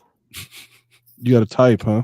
I guess. Apparently, scrubs ain't no scrubs. It's of course my wife, she works from home now. She don't have to go in. She works from home. Well, Hell's on Two. His wife is a traveling nurse, I think, too, isn't he? Who's that? Hell's on Two Wheels isn't Hell's his? on Two Wheels. She's a traveling nurse. Yes. My daughter went through the nursing program. That's what she's going to do in college. So It's a great profession. But my wife, she's an infection control nurse. oh, okay. So she does all this COVID shit's been driving her nuts. I'm busy then. Driving her nuts. I'm sure. But she does all the data now. That's what she does. So she can work from anywhere. Yeah. Right now our hospital's not letting her, they won't let her leave the state, as far as like travel or whatever, okay, as long as I got internet. But she said it's coming, she thinks. And she's been there for 32 years. Same place where she started. She went to nursing school there, and that's where she's worked. Wow. Most don't do that. They usually, so change one reason or another. So that's kind of what, as long as we get internet, as long as she can keep working, because she's younger than I am, and but it's actually my best friend. Sweetheart. Chat. What's that? One of my best friends just jumped in the chat. Who's that? J Mart? Yeah. So him, my buddy, James is J Mart, and then there's another one. If you ever see Sidious, that's the friend that actually lives with me. Now I want to go to Kosai. You want to go where? Kosai, because I said about they're doing the Marvel. Oh, got you. But we've all been like my wife, him, and the friend that lives with us. It's on dialysis. Oh yes, I'm talking about Fabian's. Oh, there's D Smith. That's the buddy that lives with me. There you go. All right. I'm all in there now. So we've all known each other from like 20. We started out working at Walmart years and years ago, and that's how we all met. We all worked together. Yeah. Hey boys, jump in, get in the chat with us so we can see you. I don't know if they know how to do that or not. You have to show them. Walk them through it. While you do that real quick, I'm going to go do the same thing you did a while ago.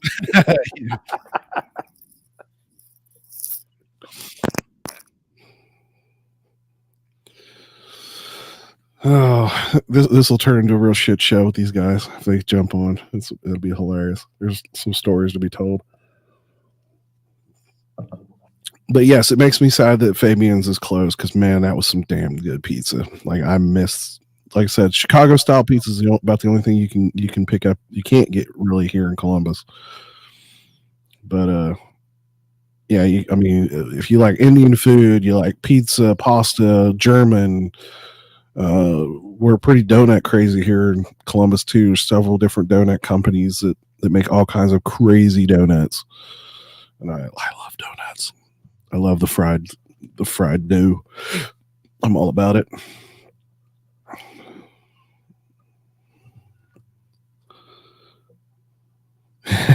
Yeah, Road Rash. I've noticed you've just been chilling in the side chat. I'm sure you're probably pretty well lit by now. You usually are at this time of that night.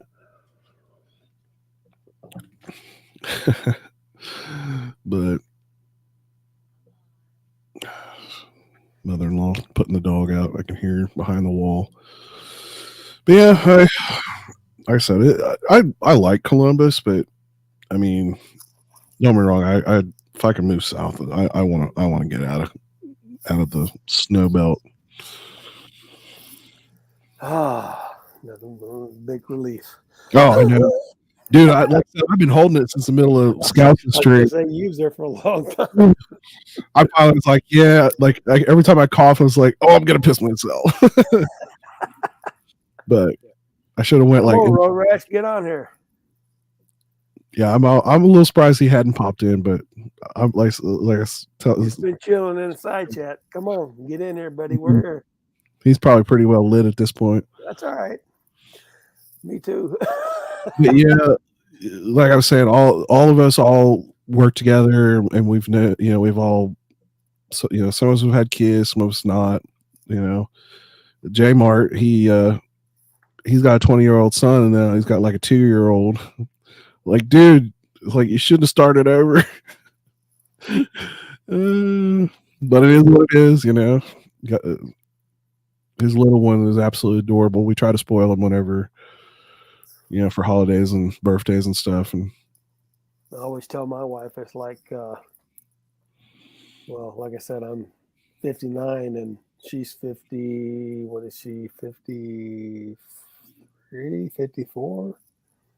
And I always tell her, I says, I keep one bullet. Because if you ever get pregnant, that's me. Too late in the game for that shit. Yeah, I've had some drivers, man. It's like in their 60s and having kids. I'm like, you're fucking nuts. Oh, you ain't lying there. My kids are now over 18 or older. I'm working on trying to get them. The daughter, like I said, she's getting ready to go to college. We're going to help her out with what we can there. And absolutely. The son, he pays rent and he works. He actually works at the warehouse where we work. And in fact, my son's got kind of the same personality. Like, I could care less about having the big title. I mean, I want to make a decent living. That's all I care about. Me. And I'm just a redneck, man. Really, I'm from Arkansas. I'm just a redneck. I mean, live on the river town here in Henry, Illinois, right on the Illinois River. Fucking rednecks, man. That's all you have. I'm really not a redneck, but you know what I mean. Fishing pole. I just chill out, man. Yeah, I don't get overly excited about anything. Like, it kind of drives my wife crazy because, like I said, she's a little high strung when it comes to that stuff. Like, she'll fly off the handle for certain reasons, and I'm just kind of like, whatever. Like, that shit don't bother me. Like, yeah, it's not worth. I have learned it's not worth the headache. Yeah, my I didn't have too many problems with my son. I guess he must be, what is he, 30, 35, 34 now, and no, he's 33. Excuse me, but he never did he never got in trouble. He never drank nothing, and all through. Matter of fact, he was the guy. He was the DD all the time. Everybody called him. But he didn't drink. He didn't never do drugs. None of that stuff. Now he likes to drink, but he only drinks when he's home on the weekends, which is good. Well, that's what you really should.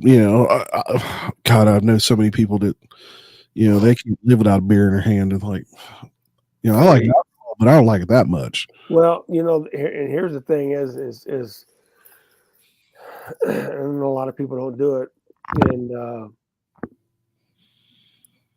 when people ride their motorcycles, especially when you're bar hopping or whatever, I mean, I've been with guys, dude, they'll drink 2 or 3, 4 beers in a bar, or whatever. Now, I might have one beer at one bar, maybe one beer at another bar, and the next bar I'll drink water. The next bar I'll drink water.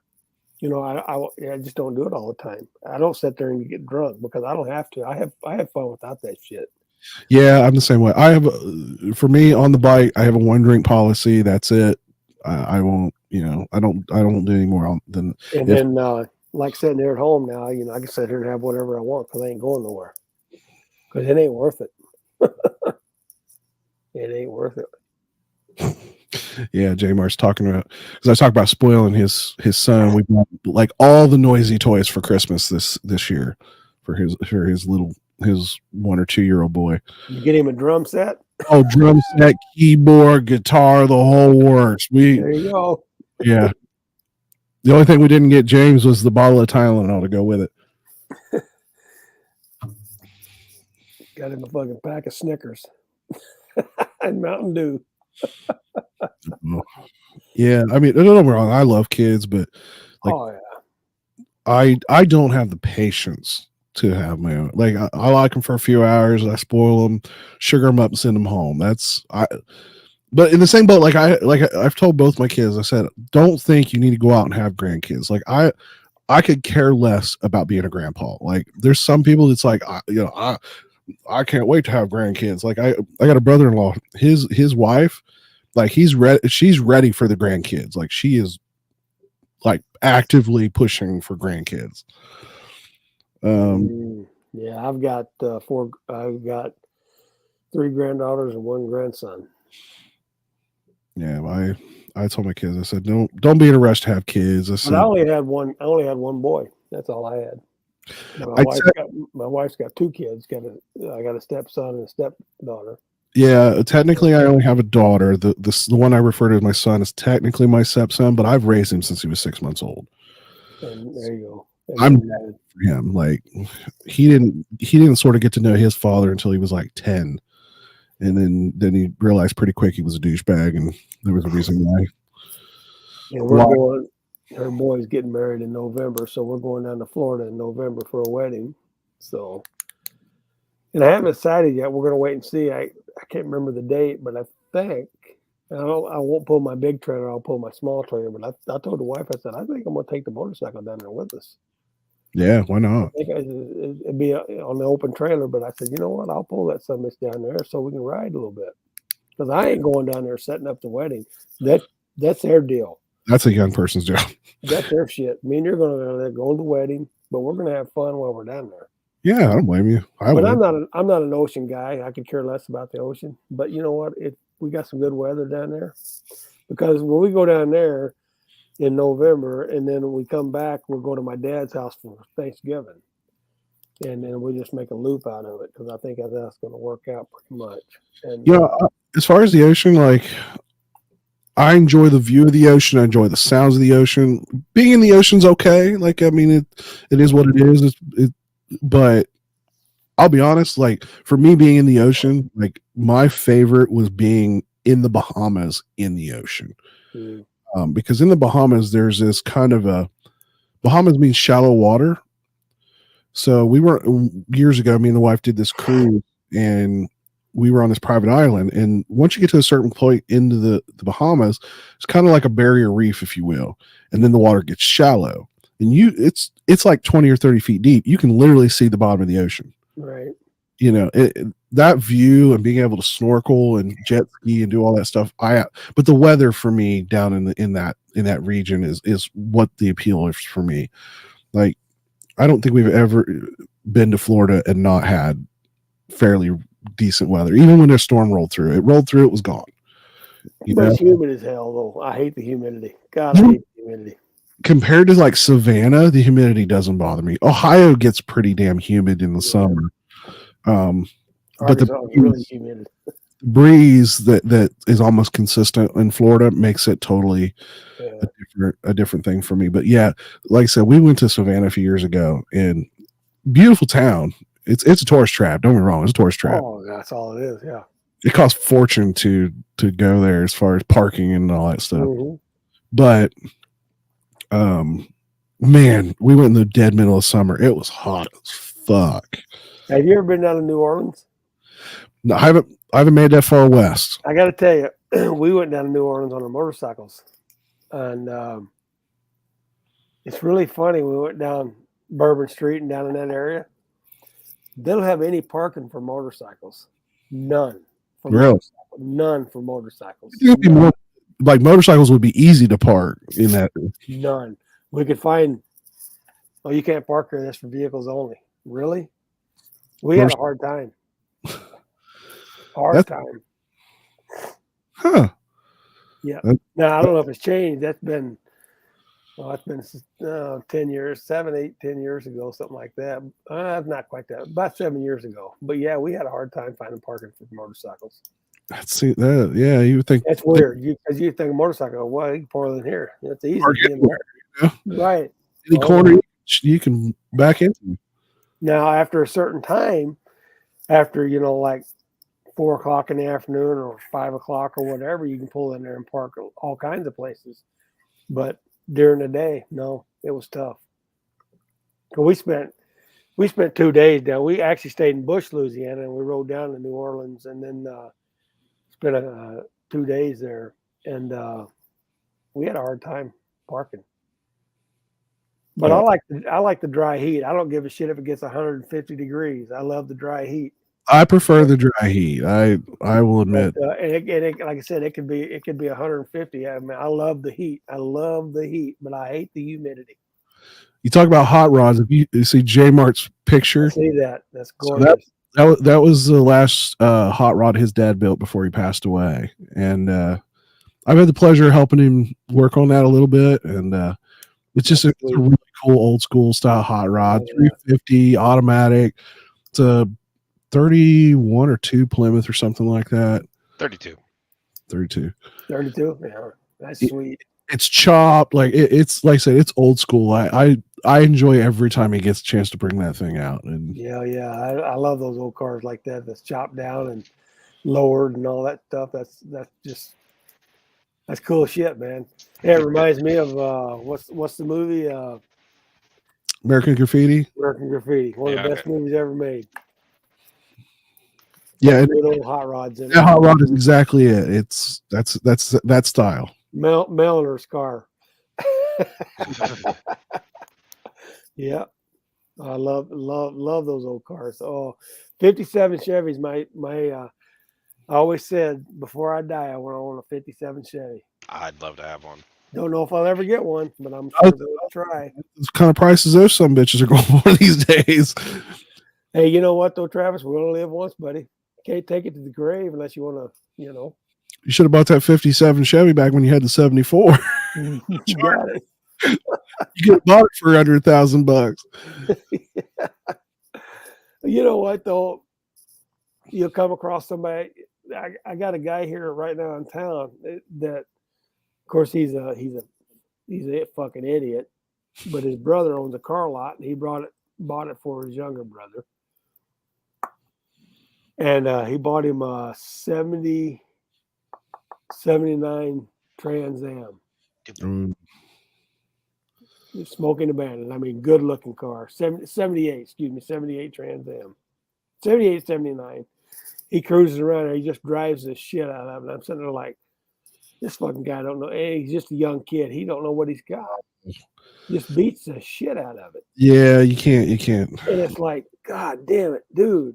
Because I remember when his brother got it, he bought it at an auction. He brought it home, and as soon as he got it in there, I went by there and said, dude, you selling this car? No, I brought it from my younger brother. And I'm going, oh, fuck. I'd love to have that car. I mean, that's the thing. Like, if we're talking money was no object, like car, I would absolutely have to have in my garage. A 1970 Hemi Cuda convertible in plum crazy purple with black interior. Oh, yeah.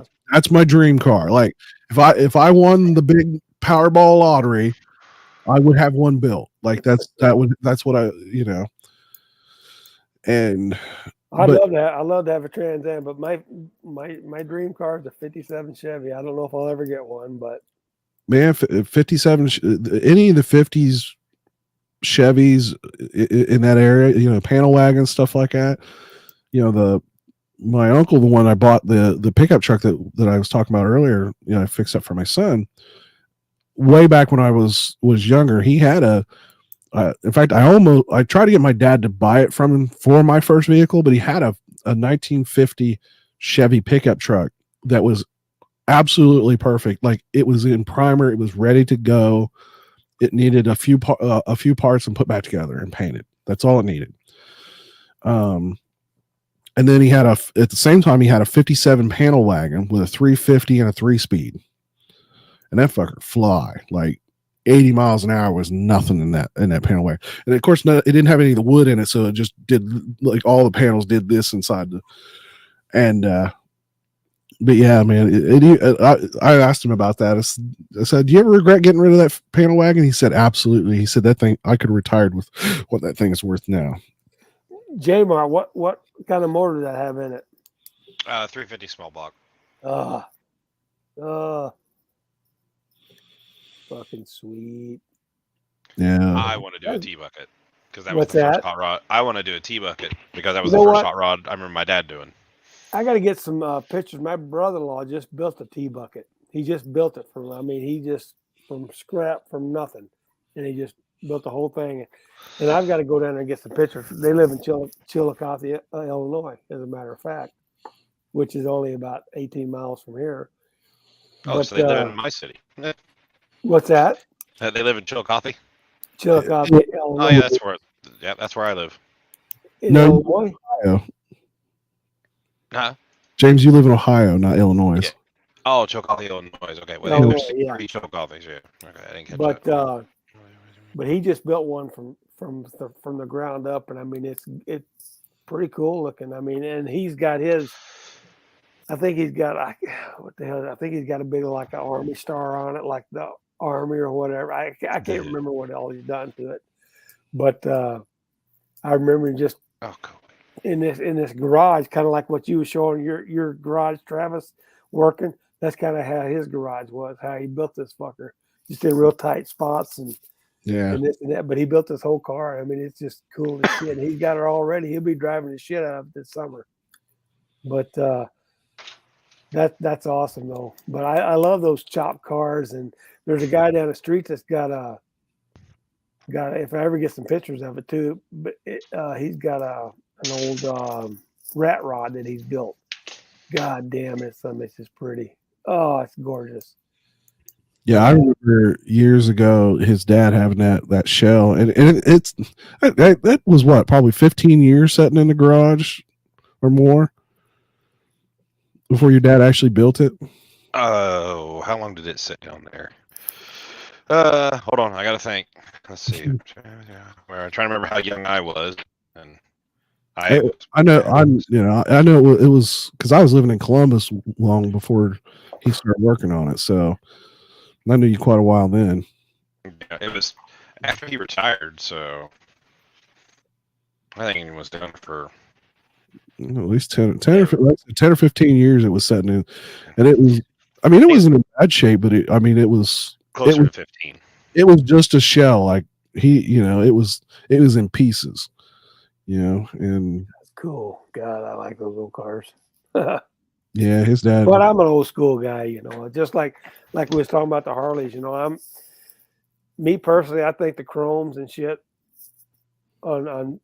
I think chrome and stuff like that was for the old hot rods back in the day. On the motorcycles, I want my shit blacked out now because I'm tired of polishing shit on it.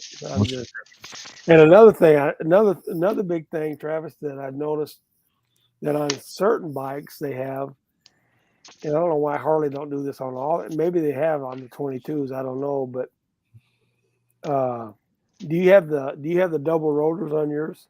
On the front? Mine's only single. Okay, so it's not that big of a deal.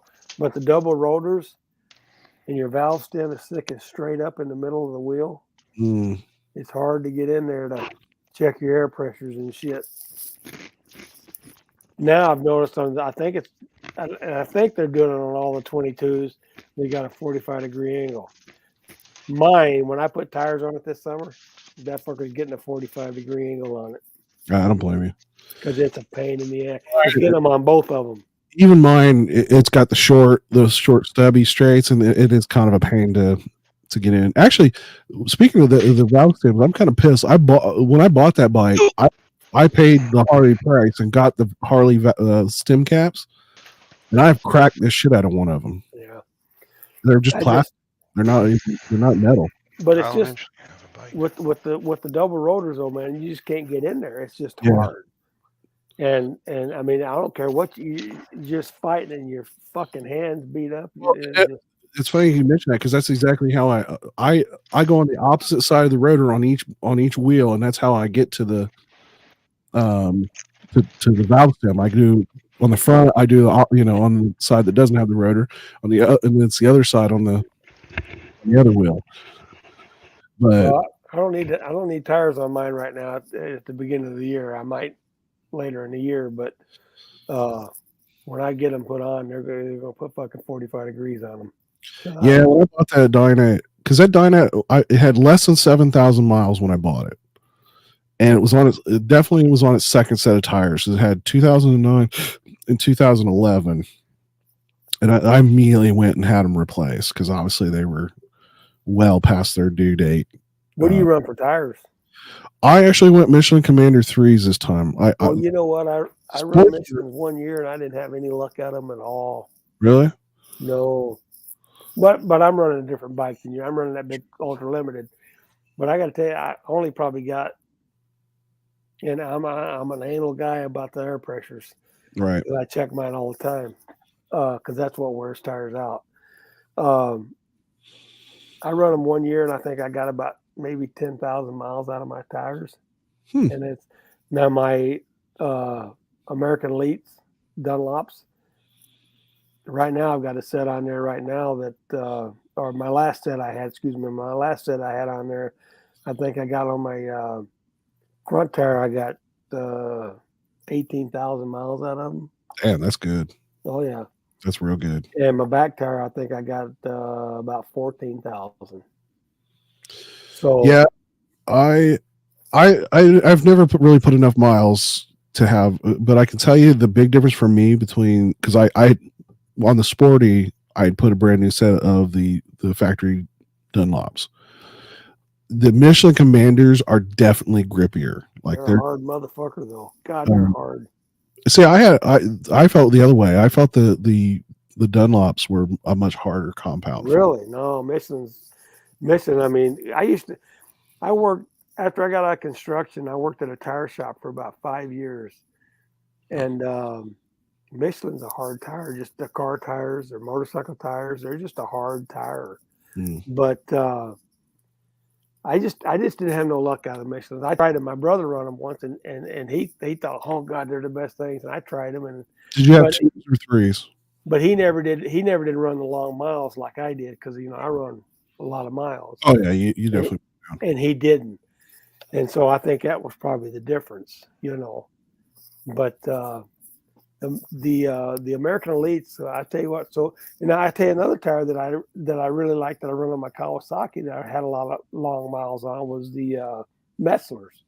I had good luck out of the Metslers. Yeah, Metzler seemed to get pretty good ratings. Yeah. But everyone knows the shit out of the Shenkos.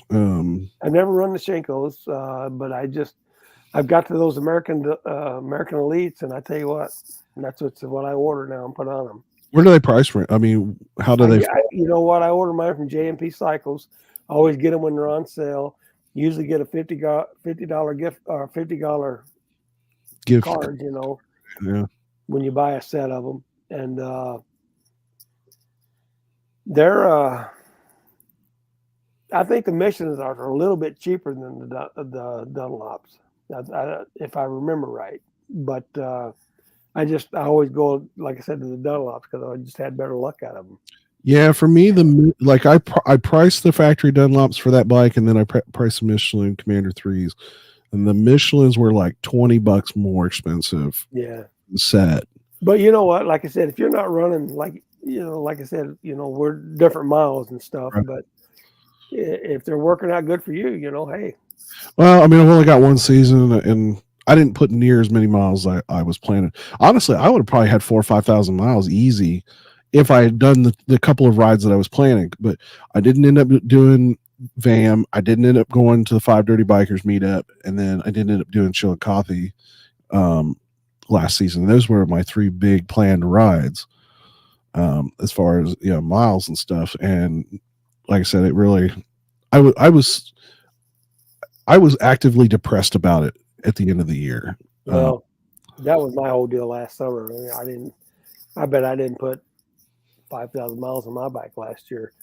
because my mother passed away, and then my mother-in-law passed away a month after. So we didn't ride nowhere last year. We just here and there, little spots here and there. And I did a lot of short rides. I think I went to bike night like 3 times, which I don't normally do a lot of bike nights, but that's what you guys was doing that night when I was in Chillicothe. You guys Yes. doing a bike night. we were at bike night. There's a place called the Fortress. It's literally 10 minutes from my house, and they usually have some live bands, all kinds of bikes everywhere. Because I kind of laughed when you guys told me, "Oh, you're not that far away. Come on up. Oh, come on, yeah, come on up." And it's like, fuck, I get my fucking bikes loaded up, and it's like, shit, we're heading to North Carolina, and it's like, nah, but I'd love to done it though. Yeah, like I said, if it ever happens again, just give me a little heads up, and Oh yeah, absolutely. Because if I come down to meet you and ride a little bit or something. well, if you're going to do that 5 Dirty Bikers thing, because I actually kind of thinking about doing that. I'd like to go down because I can get down there and ride down there for 2 days and come back. It's no big deal. Don't do Sturgis. That one's pretty high possibility. At least I can do that one pretty affordably, so that one wouldn't be so bad. But Right. like I said, I'm trying to make Sturgis because a lot of guys are going to Sturgis for this next year, or this next one, and I'd love to meet up. I'd love to meet up with Steve and all those guys. Oh yeah. But if I can't, then the 5 Dirty Bikers is probably going to be my big ride for the year if I can't do Sturgis. But I think I'm only going to be able to do one or the other. Well, Hell's and them are throwing on a rally there in Charleston, West Virginia, Virginia. which ain't that far from Chillicothe. Really, not that far from Chillicothe. No, I can. Not really. It's like 3-4 hours maybe. Yeah, because I know they're talking about having a big rally down him and We Ride West Virginia and all that. They're talking about having a rally down there this summer. And I would love to go because I like. Matter of fact, Drew and Crystal both messaged me here. It's been a few weeks back. Well, it's been a month or so ago when they was heading out to South Dakota for a couple of days, and they was going to come. They came through here, but I was heading down to Arkansas when they came through here, so we didn't get to hook up. But I want to meet those two guys, two people, because they're pretty cool. I think they're pretty cool. And I get, Crystal always. I know I got on their live stream the other night and checked in, and Drew goes, "Oh, Crystal, your boyfriend's on here, and she's, hey, Josie." But she's a he. It's always she's funny. She's funny and shit. But hilarious. Yeah, like I said, there's a lot of things that I want to do. I mean, technically, I'd love to go to see Daytona and do Daytona. I love Daytona. I mean, I've been down that way. Never been down there. As far as I've been to the 500 to the race, but I've never been to the bike week. I've never been to Bike Week, but I've been, Daytona visiting. I just talked to a guy yesterday at the Harley shop, and he goes down there. He said the riding sucks. Everyone says the riding sucks. Yeah. He said the riding sucks. He said the fucking traffic is unbelievable. He said, yeah. Probably it'd be a situation I'd end up parking my bike somewhere and just. I mean, because the thing is, if you know Daytona, you just walk up and down that whole area and just enjoy the sights and the sounds. But for me, like I like I said, I enjoy being in Florida. Like the weather's always great. Like I'm so jealous of Shade Tree and Blockhead. They can ride and shoot like 9 months out of the year. Mm-hmm. The worst for them is when it's hot. They have more when it's stupid hot than they have stupid cold days. Right. Well, you know me, I would take off, to be honest with you. Even when I went down to New Orleans, and the next time I ever go down that area, I'm going to take off and go south of New Orleans. I'm going to go down in the back roads, and work my way. Because that's what I would probably do to Florida. I would get away from the coast. I would go inland, and I would ride the back roads. Because I think that would be just awesome, seeing that part of the country like that. Well, even if you go a little bit north into Mississippi in that area, I mean, I've seen some great riding roads in that. And I would like to ride that.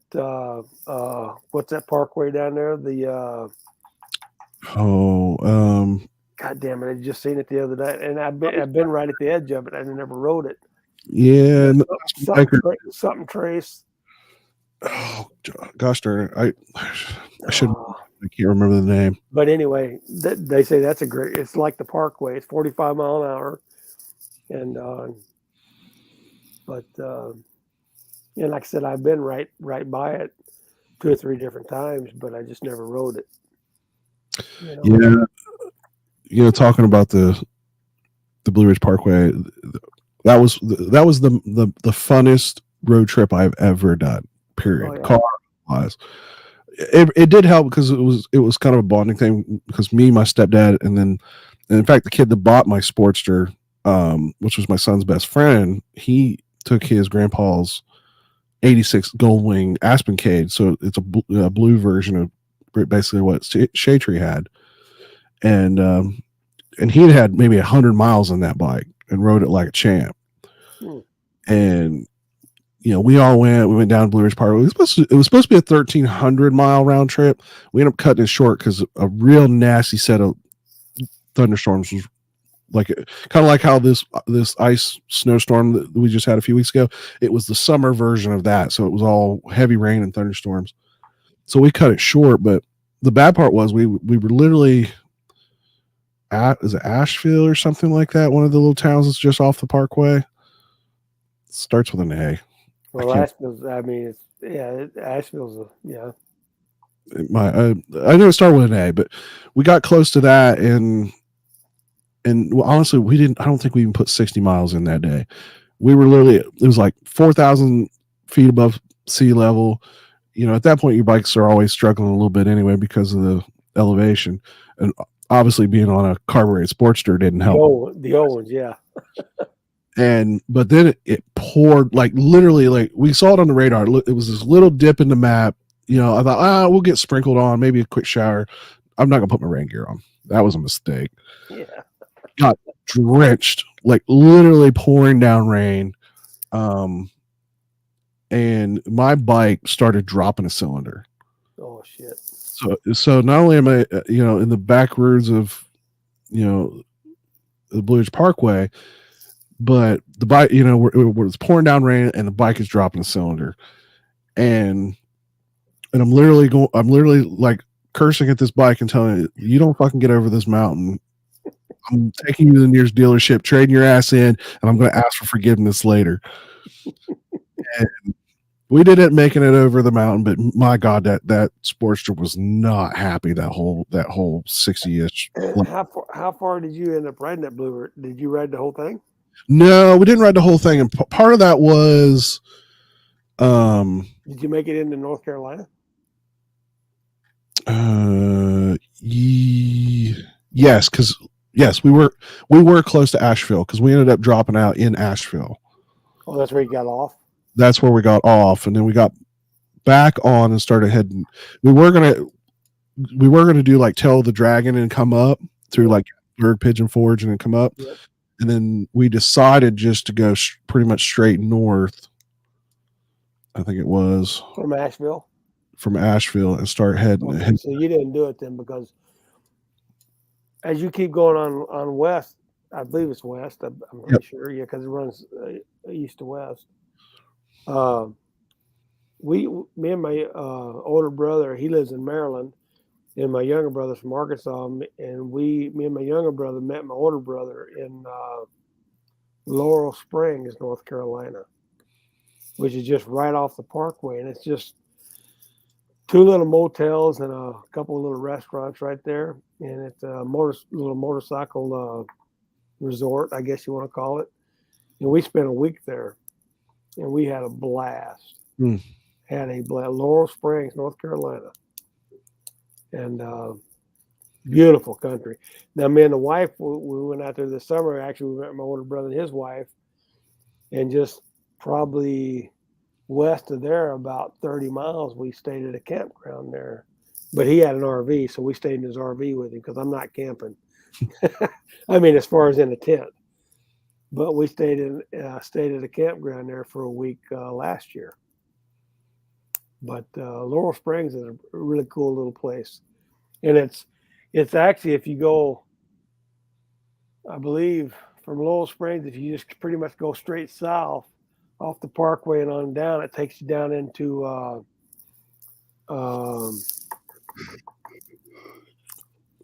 oh shit, where they used to race NASCAR. Not there anymore.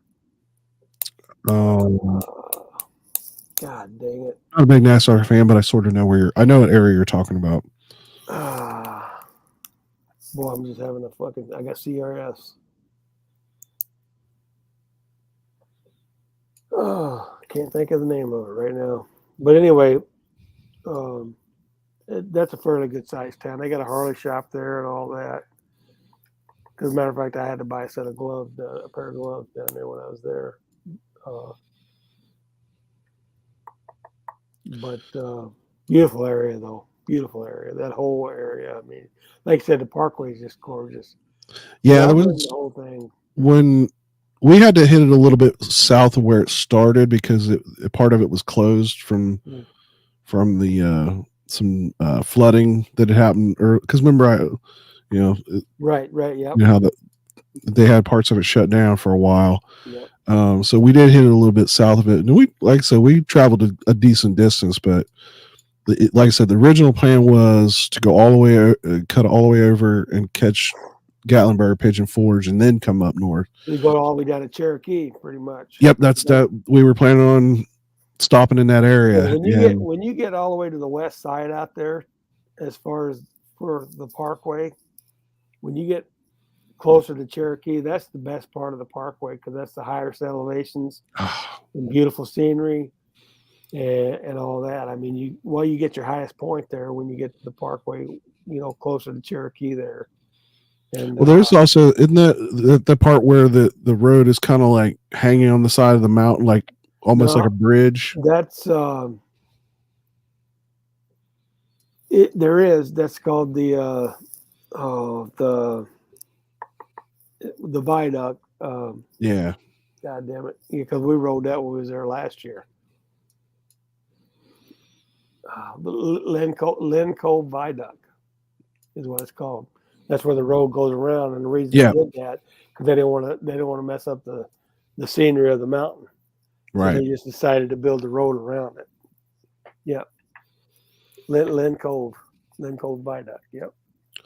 But yeah, like I said, but after that, and then we started, like I said, we had started looking at the weather reports, and like I said, there was that big line of storms, and it was going from Texas all the way up, and I was just like, no, I said that's probably not a good idea. We started heading. In fact, that was that day that we headed north, trying to head home. Was the most miles I've ever ridden in one day, which was pretty close to 400. And we got to the edge of right on the border of Kentucky and Ohio, and we had to stop there because that's where the storm had started to catch. But we were, man, there that last 50, 60 miles, man, I was my Sporty was just like Scouse's. It was hard mount. It was a 2000 model. I did have the transmission gear changed to a bigger one, so it was better on the highway than probably Scouse's was. But man, I was 75, 80 miles an hour. That bike was screaming. No windshield or nothing. No, I absolutely had a windshield. That was the first thing I learned. When I bought that bike, I was like, I can handle big. At that time, I wasn't wearing a full face helmet. I was just wearing kind of a bobber helmet, and it was very quickly. I was like, I'm getting tired of eating bugs and getting pelted by rocks from dump trucks, and that quickly changed. Anybody, I know it's cool, but I don't know how anybody rides a fucking motorcycle, especially without a windshield. It will beat you to death. Yeah, the wind and the rocks and the bugs and let me tell you, you're not that far from me. You got to come over here. You got to come over here sometime. Me and you, I'll take you on an iron butt ride. Me and you do an iron butt ride. Huh? I got a map out for us too, man. It's perfect. I'm so jealous of Whit Mesa. I mean, that girl's a trooper. And I've done 2 of them, and I've done the 1,000-mile, and I've done the 1,500-mile, oh wow, and done the 1,500-mile. Well, they give you 24 hours to do the 1,000-mile. They give you, I think, 36 hours to do the 1,500-mile, and I'd have to go back and look, but I did the 1,000-mile. I did that in less hours than what I needed to do, and then I did the 1,500-mile in 29 hours. if we didn't have to stop because of the storm, and we had run all the way from where we started to Chillicothe, or if I could have technically made it all the way home. That would have been a little over, I think, 600 miles or something like that. And actually, let me map it here real quick. You fucking walk your ass over here. Well, I'll take you on an iron butt. What's up, J Mart? There we go. Forgot I had myself muted because I was stuffing my face. Ain't nothing wrong with that, man. I could eat a bit of a mule right now. And I'm on a diet, so I can't do that. I'm supposed to be. Well, you see what I'm doing. She brought home pizza, so Oh, dude. He's a Oh, man. He will never turn down pizza. I've never seen him turn down. No, never. I had pork chops and rice tonight, so. I actually have not eaten dinner yet. It was left over. Oh, I had a Goliath from Christie's and cheese stick pizza. Just since you haven't eaten yet, I thought I'd let you know.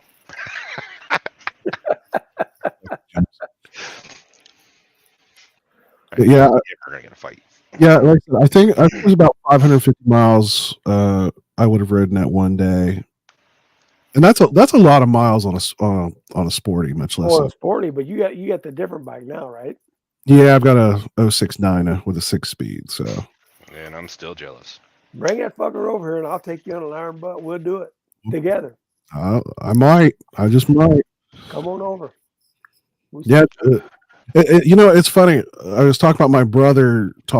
I've been trying, like I said, over the years, I've tried to get him to get a bike, and his wife absolutely refuses. This one almost got to the point where he was ready to buy. I'm just gonna. Yep. Later. This one decides to start over. So you don't ride? I haven't for a very, very long time. Oh, dude, bite the bullet, just get one. Once I pay off a couple of these other vehicles, I'll probably will. Yeah, there you go. Yeah, I would have. Trying to think, how many vehicles are we up? All right, my car, my truck, her car, the other car, the 32. So 1, 2, 3, 4, 5. Yeah, 5. Yeah, 5 vehicles right now. Wow. Well, that's what we got. Let's see, we got 2 motorcycles, 2 vehicles, a golf cart, a 4-wheeler. Yeah. And if I buy a motorcycle, I have to buy 2. Why that? So you got to have one too? Oh yeah. Oh, If I get a motorcycle on ride, then I'll probably get stabbed. If I take off without her, or it'll just end up gone when I go out to. Just get a bagger and put her on the back. I could, but she wants her own. She wants one really bad. Has she ever ridden? Yeah, she had a long time ago. She wants a trike though. You know what? I got to be honest with you. I've never ridden a trike, but I've ridden a lot of shit. And I know people always talk shit about the Can-Ams. But I'm going to tell you what, those Spiders are nice bikes. They really are. They're quick too. That's Well, they're that, but they handle really good. And they have all the advantages of a trike without the disadvantage of a trike. well, a trike, everybody knows a trike. The Can-Am it handles so much better than the Trek, so much better, and I don't care what anybody says because I've ridden them both, and a Can-Am's a lot cheaper than a fucking Trek. Yeah, well, it depends on what you get. If you get a Well- Harley Trek, because Harley Treks are fucking pricey. Honda track ain't much much better. None of them, right. Everything's pricey now, so But I don't even fucking. I know I got a picture somewhere. You probably seen it, Travis. Yeah, I've seen a couple on Instagram, I think. Yeah, it was my father-in-law's, but when he passed away, my wife inherited. That's the bike right there. And that's with my father-in-law. He got his trailer hooked up to it. I don't know if you can see it. You still have the a trailer? little bit, yeah. Mm, Can hold you on. zoom it in there, Travis? There you go. Oh yeah, right there. I can see it real well. Yeah. Yep, that's what my wife. Oh, she'd rides. be down for it. That's for sure. That's what my wife rides now. Yeah, we still. Did you ask me if we still have the trailer? Yes. Yeah, see the Goldwing that the boy I was talking about the road the Blue Ridge Parkway with. So that Goldwing, his grandpa bought it for $800. Bought it for it was right, it was literally like right before the pandemic. It needed a little work, but it was all just basic maintenance type of deal. But the thing is, this thing is like every piece of chrome is engraved, and it's got an airbrush. Like it's got an airbrush. I'm gonna have to do a video on that bike. It had but the guy sold it before his grandpa bought that bike. It had a matching trailer with matching etching and matching paint. Oh, really? Yeah, it's like I said, it's beautiful. It's got airbrush and all that on it. And I've rode it a couple times. I don't feel very comfortable on that Goldwing. Oh, really? It puts my legs and feet in like I need to be a little further out. Like it's too far back for me to be comfortable. It took a little while to get used to the shifter, but that's that whole heel toe shifter thing that everybody says it takes a while to get used to. The toe hill? Yeah. See, I got that on my bike. Now, all the new bikes don't come with that. If you want, I think the CVO does, but if you want the new toe hill shifter on say 2022 fucking Ultra Limited, you have to buy the toe hill shifter, and they only give you one key fob too, which pisses me off. It's like, really? Really? Yeah, because I every Harley guy I talk to when I go into a dealership, and I go, yeah, I like that bike, but I said, if I bought that bike, you're going to put a toe hill shifter on it, and you're going to give me 2 key fobs. And he goes, well, I don't know if we can do that, this and that. And I said, well, if you don't give it to me, I'll go to another Harley shop to find out. Somebody will give it to me because I'm not paying for that shit. Yeah, And that's I'm not, because they charge enough now. my Dyna has here's a good picture. Yeah, that's a better picture of it with the actual full picture. Oh yeah, hell yes, sweet. It's cool. It's fun to scoot around in. I bet. Personally, But there was a that couple. top kills me though because It's a Yeah. little, well, your body tall, which doesn't help. You're Yeah. definitely a little shorter than you are, but yeah, there's only a couple of things that his dad did to that I wouldn't have done as far as the wiring. But other than that, and the control arms that you ran into problems with, those rear control arms. I don't want to talk about this. He has broken and welded those rear control arms so many times. Twice. It's got like a 4-link type, or no, it's got like a ladder rack, doesn't it? Is it the Yeah. ladder rack or is it a 4-link? Right. Okay. Yeah, those have been. I'm glad I know how to weld. That's all I gotta say.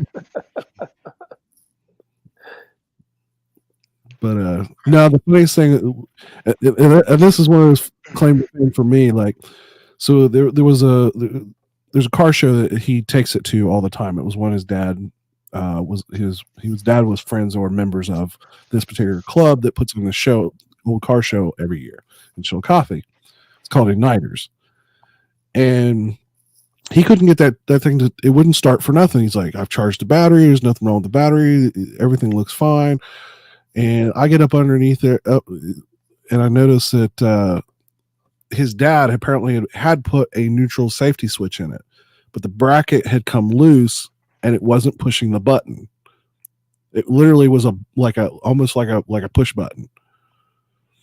And you spent what, almost a week trying to get that thing to start? No, when that happened, that happened that morning because I'd had it out the night before. I thought you'd had trouble getting it to start on It and started off. causing issues like a week before when I was at the gas station and it didn't want to start, and then it was fine after that. And then that issue that morning, the morning of the show. Yeah, he was cursing up and down. It ended up being something stupid. We tightened. I moved it. We tightened it back up. It fired right up. He's like, son of a bitch. One of those days. Let's see. Okay, where'd it go? There it is. And I don't even know why. For some reason, I went looking at that at the shifter mechanism.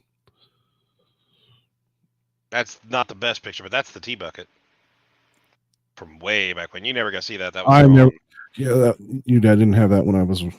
Yeah, and the pinstripes aren't on it. It did have black and gray pinstripes on it after that. Yeah, he built that one from the ground up too. Yeah. The frame and everything he made himself. He just bought the fiberglass body. Yeah. Yeah, his dad was old school back, you know. He's a hot rodder. Oh yeah. And it's funny, as nerdy and as techie as I am when it comes to cars, like I like them old school for some reason. Like, was back when the best I cars were definitely like made. them old school. Of course, I grew up around cruise-ins, car shows, and everything else. So well, it's one of the few things that it was actually something you did in Chillicothe. You know what I mean? Me and James for a little while, we actually had a car club, and our car club was the third largest car club in Chillicothe. As far as members, we didn't have the greatest cars in the world, but as far as members, we. hey, let's not talk bad about my old Grand Prix. Got that horrible car. The Grand Prix wasn't that bad. It was the Nissan that always was the redhead stepchild. You had a 2000 SS. What the hell was it? Oh, my old Nissan. Yeah, the one that never. Oh, the the '88 Nissan Pulsar NX SE. That's it. And it was an interesting car, and it had a pretty interesting drivetrain in it, but it was just once you took it apart, it never got back together. That was one of the worst experiences ever, ripping the engine out of that car. My second Nissan was a lot more fun. Yeah, The Z. my second RX-7, that was the one that me and my stepdad pretty much went through it. Like that was my first big credit card. Like I maxed it out. I bought aftermarket shocks, aftermarket brakes, and all, you know, we swapped motors from my first RX-7. I unknowingly locked up the transmission. So I'd bought a shell with a bad motor, so we swapped the motors and did all kinds of seals and gaskets. And I built this big, you know, literally, you know, like Fast and Furious. This was right as Fast and Furious was coming out, the first one. And if you remember the scene where, like, you know, the cars are shooting flames, this car shot flames. Like it backfired and shot flames. And it was a fun car. Like I miss that, but I dailyed it for a while, but it was not a you know, about to be a dad car. So I got rid of it and bought something more, you know, family friendly. And but yeah, that's the car. That's the one that I kind of wish I still had. I wish I had my RX-7. It was never turbo. I had a non-turbo, but you know, like I said, I did everything to it. Took it to the drag strip, got my ass blown away by a Dodge Omni. So to tell that story. Oh, So flashbacks. this was right after I'd finished building the car, and we all was like, "Hey, let's go out to National Trail Raceway, which is our local drag strip." And so I go out there and I stage up, and in this car I had run it on the street, so I knew exactly where I could dump the clutch, and so I revved this thing up to 5,000, dumped the clutch, it hooked, it took off. But the thing was, I lined up next to an old gray-haired polo wearing white dude, in a black Dodge Omni. But it wasn't a regular Dodge Omni, and I didn't know what a GLH was until some years later, when the internet was really a thing. And so a GLH was a Carroll Shelby built Dodge product, so it was not slow by any means. But I didn't know that at the time. It was a Dodge Omni. Like one of my family members had a Dodge Omni. It was a POS. And so I line up next to it, and I'm like, I'm gonna smoke this fool. And I take off, and he blows my doors off. In fact, I still have that picture. My friends took a picture of my getting my doors blown off on this thing, and I got back to the pits, and all my friends, and James included, is just crackling and rolling and poking fun at me about how I got Blown away. yeah. By an Omni. If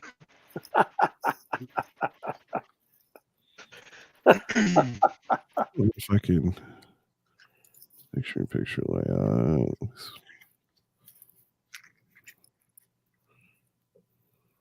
Still doesn't beat Charlie at the So- track. So James, are you still around? Are you still in Chillicothe?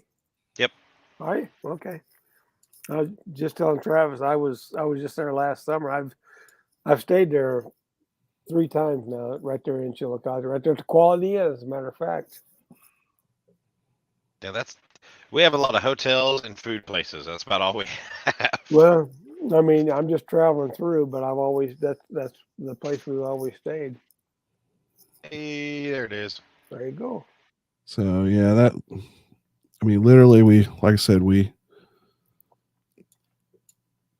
tore the motor apart, and I put the wheels on it. It had a nose from a later model, mirrors were from a later model. Did a lot of work to that car. I had a full stereo in it. National Trails. Oh yeah, let me find that picture. And let's see, we're gonna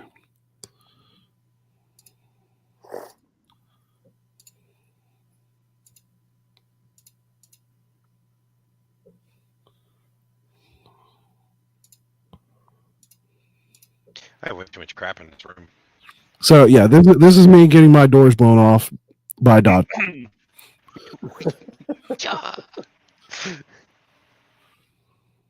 Oh. So yeah, it's happy memories. But yeah, like I said, that car wasn't stupid fast, but it was quick from like stoplight to stoplight. Like I could handle most 5.0 Mustangs that weren't like totally modded out. And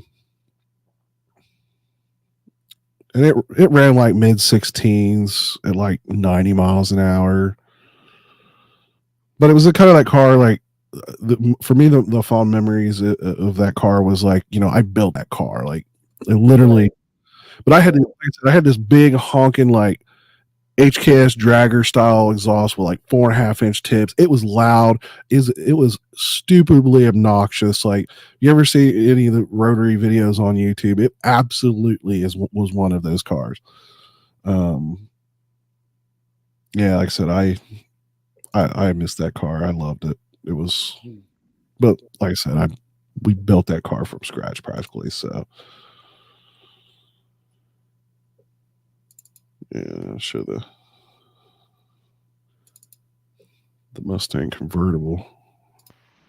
I feel like I should have cleaned up in here before I turned my camera on. Glad you can't really actually see what all's laying all over the place. So yeah, that's the convertible I had. Like I said, it was V6 automatic. Now, interesting. These wheels, these were only. I think these were 17s. Maybe these were six. They were 16 or 17s.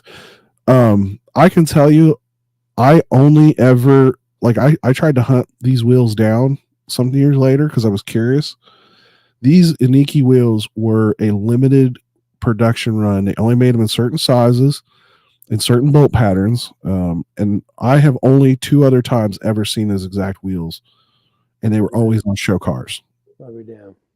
They were always on something in a car magazine somewhere. Yeah, so you'd gotten rid of that before I met you.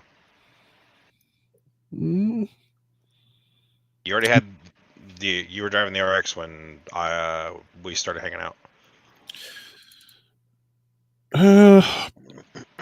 well, yeah. By the time we started hanging out, but technically, I had the 323. That's another car with an interesting story. I had a '88 Mazda 323 hatchback. It was a little compact car that Mazda did. It was, it was basically what was the early Mazda 3, as they called it. But it had an interesting story that the Mazda 323 had a model called a GTX. A GTX was a turbocharged 1.6 liter all-wheel drive. And I didn't have a GTX, but I did have some pieces from a GTX. So I had this really unique spoiler. I had blackouts, which were big back in the day. I had those on the headlights, and it was a cool looking car. It was another one of those I did a lot of work on it. In fact, I think I still have that license plate. I'm pretty sure I still have that band 6530 license plate. I remember that sitting over in the side of the yard. Never actually seen it move. No, if you didn't know me till the second, I sold it to buy the first RX. So you wouldn't have seen if you didn't see that car if you don't remember me before the RX, because the 323 was the first car. The second one was my first RX. Then I bought the Mustang. Then I bought the second RX. Yeah, because it was an 02 when I started working in electronics. So right? Yeah, that sounds about right. But I've had a Ford Focus. I've had a Honda Civic. I've had an Acura Integra. Oh, this made me realize we're coming up on 20 years. Holy shit! Yeah, 20 years. Yeah, now I feel old. All right, yeah.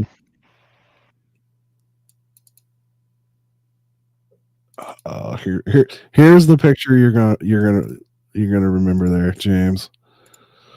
This is when the club was at its largest. Is this the one at the cookout?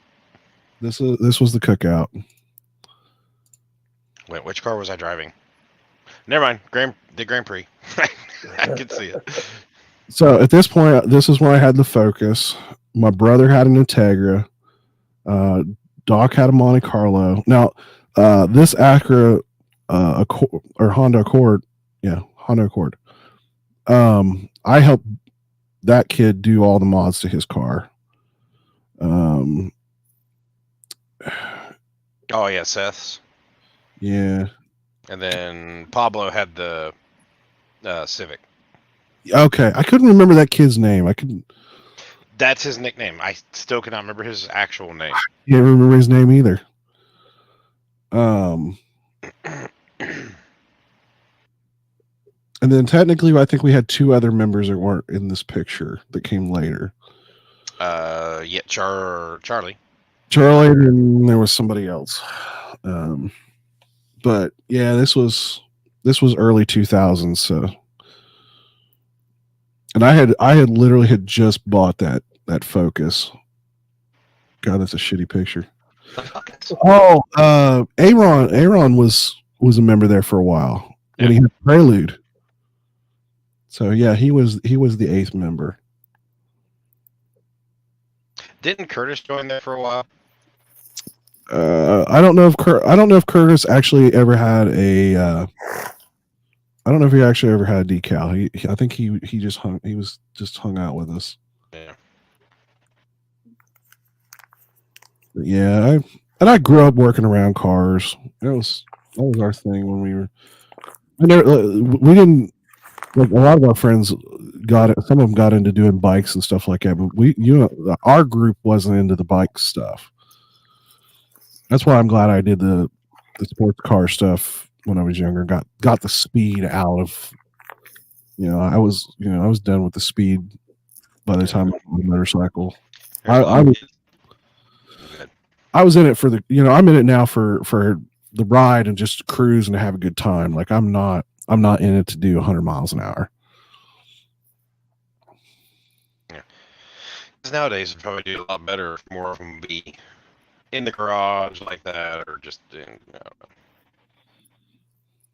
Dalen still doesn't really know much about cars, and he's refused to ever come in the garage with me. So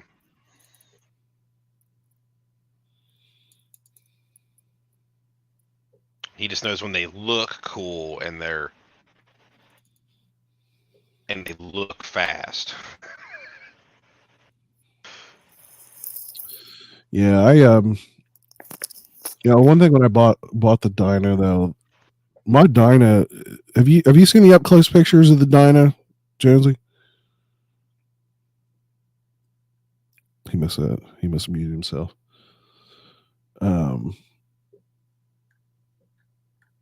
It's hard to show in pictures, but and this one I'm going to show is not mine, but it's one nearly identical to mine.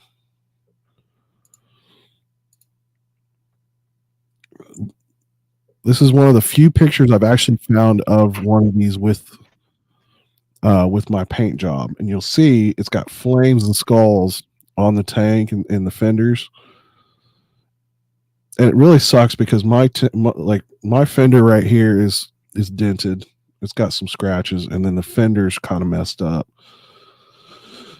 But the thing is, this is a numbered paint job, and I'm kind of torn about whether or not I want to pay somebody to try to replicate it and fix it, or if I really even want to try to go down that route.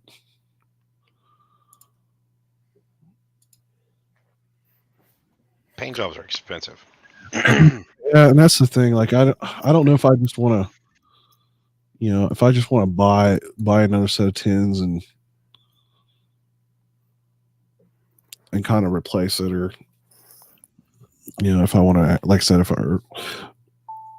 this damn tablet every so often it starts dinging at me. Fucking thing, it's listening to me. And the worst part is I'm not even saying it's trigger words. That's the part that doesn't make sense. Travis, listen, buddy, I'm gonna have to get off here. Yeah, I was about to wrap it up anyway. I think I'm gonna call it a night here. But it was good talking with you. Absolutely, brother. Absolutely. Like I said, we'll stay in touch on all this Uranus stuff. Yeah, I'll have to decide if I do or one Sturgis or whatever. But yeah, either way, if I do anything on the Route 66, though, I'll be contacting you for that. Hell yeah, absolutely. It's on my bucket list. Well, that's it's always a great trip for me, man. I love it.